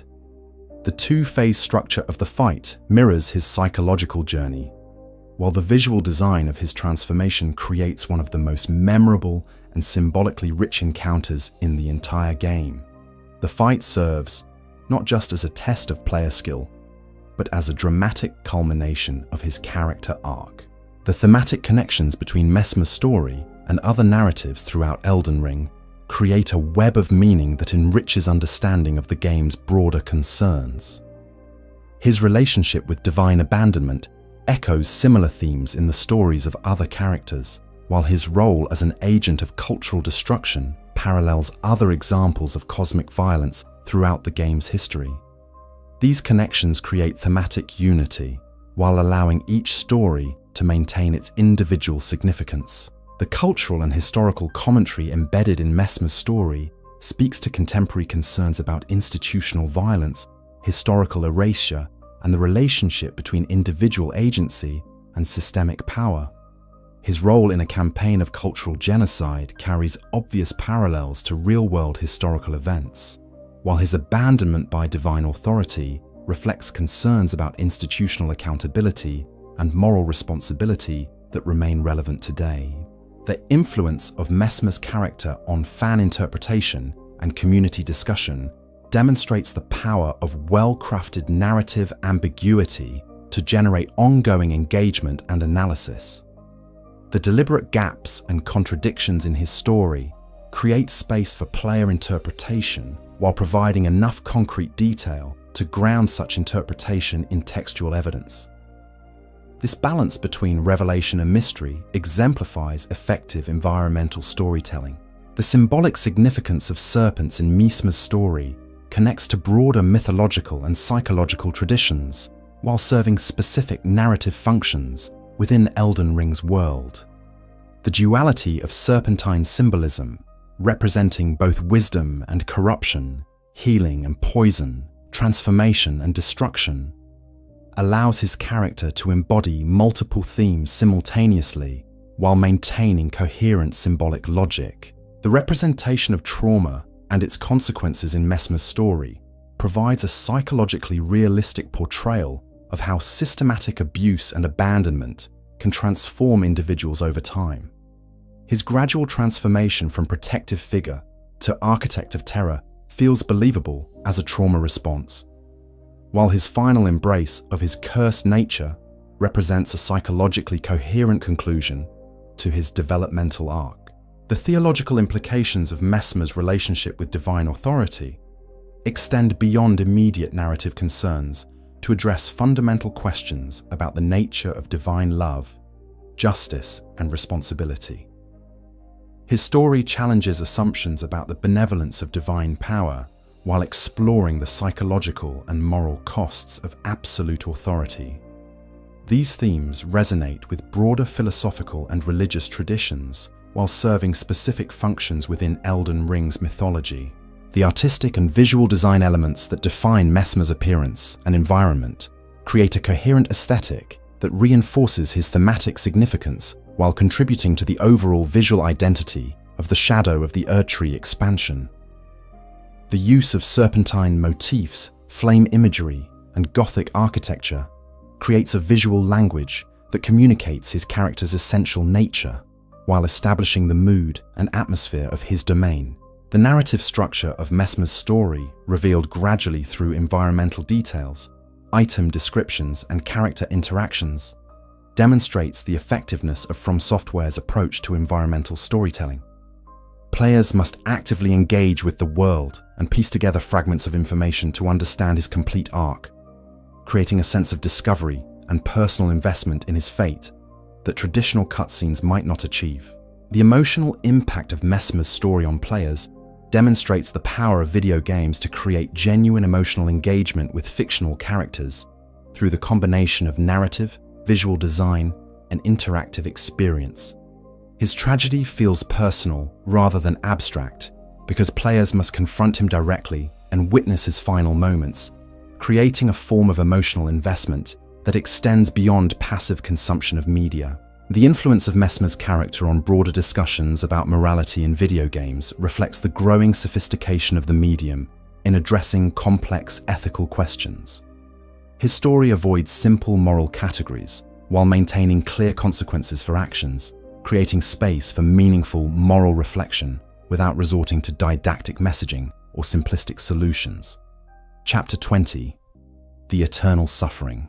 As we reach the conclusion of our deep dive into the lore of Messmer the Impaler, we must acknowledge that his story represents more than just the tale of one cursed demigod. It stands as a meditation on the nature of suffering, redemption, and the costs of divine power in a world where gods and mortals alike are trapped in cycles of violence and abandonment. The eternal suffering that defines Messmer's existence extends beyond his individual tragedy to encompass the broader patterns of cosmic injustice that shape every aspect of Elden Ring's mythology. The cyclical nature of trauma and violence that Messmer embodies reflects one of Elden Ring's central themes: the way that past injustices create new injustices in an endless chain of cause and effect. The abuse suffered by Marika's people at the hands of the Hornsent led to Messmer's campaign of genocidal revenge, which in turn created new trauma for subsequent generations. His story demonstrates how attempts to achieve justice through violence often perpetuate the very problems they seek to solve. The question of redemption and forgiveness in Messmer's story remains deliberately unresolved, reflecting the complex moral landscape of Elden Ring's world, where clear answers to ethical questions are rare. While his crimes are undeniable, the circumstances that shaped him evoke sympathy and understanding. His story challenges players to grapple with questions about moral responsibility, the possibility of redemption, and the relationship between understanding and forgiveness that have no easy answers. The cosmic scope of Messmer's tragedy, involving divine politics, outer gods, and cosmic order, demonstrates how individual suffering can be connected to the largest possible scales of meaning and significance. His personal pain becomes part of a broader pattern of cosmic conflict, where individual agency is often overwhelmed by forces beyond mortal comprehension. Yet even within these vast cosmic struggles, personal choice and moral responsibility retain their significance. The artistic achievement represented by Messmer's character, combining visual design, narrative structure, gameplay mechanics, and thematic depth into a coherent whole, demonstrates the potential of video games as a medium for complex storytelling and moral exploration. His story could not be told as effectively in any other medium, requiring the interactive and immersive elements that games provide to achieve its full emotional and intellectual impact. The lasting impact of Messmer's story on players and the broader gaming community speaks to the power of well-crafted narrative to create genuine emotional and intellectual engagement. His tragedy resonates because it combines universal themes of abandonment and suffering with specific details that make his experience feel real and personal. This combination of universal and particular elements creates the foundation for lasting artistic impact. The interpretive richness of Messmer's character ensures that his story will continue to generate discussion and analysis long after players have completed the Shadow of the Erdtree expansion. The deliberate ambiguities and complexities built into his narrative create space for multiple valid readings while providing enough concrete detail to ground such interpretations in textual evidence. This balance between clarity and mystery exemplifies effective storytelling. The moral education that emerges from engaging seriously with Messmer's story extends beyond entertainment to encompass genuine, philosophical, and ethical reflection. His tale forces players to confront difficult questions about justice, mercy, responsibility, and the nature of evil that remain relevant far beyond the gaming context. This educational potential represents one of the highest achievements possible in narrative art. The technical innovation represented by Messmer's boss encounter, environmental storytelling, and character design demonstrates how artistic vision and technical skill can work together to create experiences that are both challenging and meaningful. The integration of gameplay mechanics with narrative themes creates a form of interactive art that engages players on multiple levels simultaneously. The cultural significance of Messmer's story within the broader context of From Software's body of work places him among the most memorable and impactful characters in a catalogue known for complex and tragic figures. His story builds upon themes and techniques developed in previous games, while introducing new elements that expand the artistic possibilities of the medium. The philosophical implications of Messmer's relationship with free will and determinism reflect broader questions about human agency and moral responsibility that have occupied thinkers for millennia. His story can be read as either a tragedy of circumstances beyond his control or as the result of choices made by himself and others. This ambiguity reflects the complexity of real moral situations where multiple factors interact in ways that resist simple analysis. The emotional catharsis provided by Messmer's final defeat serves multiple narrative functions, offering both closure for his personal suffering and symbolic resolution of the broader themes his story represents. His death provides release from his eternal torment, while also representing the possibility of breaking cycles of violence and abandonment. Yet this catharsis is complicated by the moral complexity of his character and the sympathy he evokes. The preservation of Messmer's memory through player experience and community discussion ensures that his story will continue to have impact beyond its immediate narrative context. Players carry his tale forward as they continue their journeys, making his struggle part of their own experience and understanding. This form of memorial represents one of the unique ways that interactive media can preserve and transmit cultural meaning.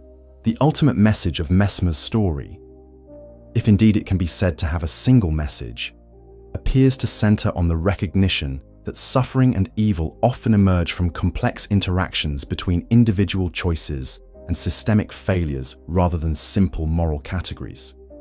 His tale encourages empathy without excusing harm, understanding without abandoning accountability, and hope without ignoring justice. And so we conclude our journey through the dark and tragic tale of Messmer the Impaler, the forgotten son whose curse became his identity and whose abandonment shaped a campaign of terror that scarred an entire realm.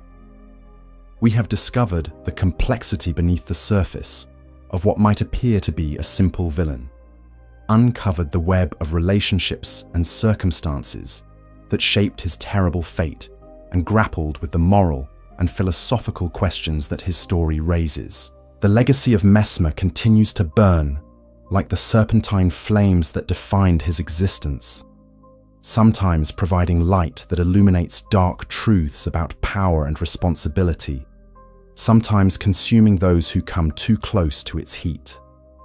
His story reminds us that behind every figure of terror lies a human being shaped by forces often beyond their control, that divine authority can be as corrupting as it is empowering, and that the cycles of violence that plague our world often begin with the best of intentions corrupted by the worst of circumstances.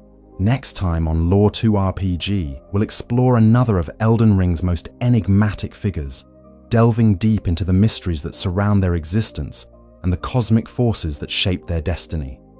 Until then, Keep exploring those epic tales, fellow adventurers.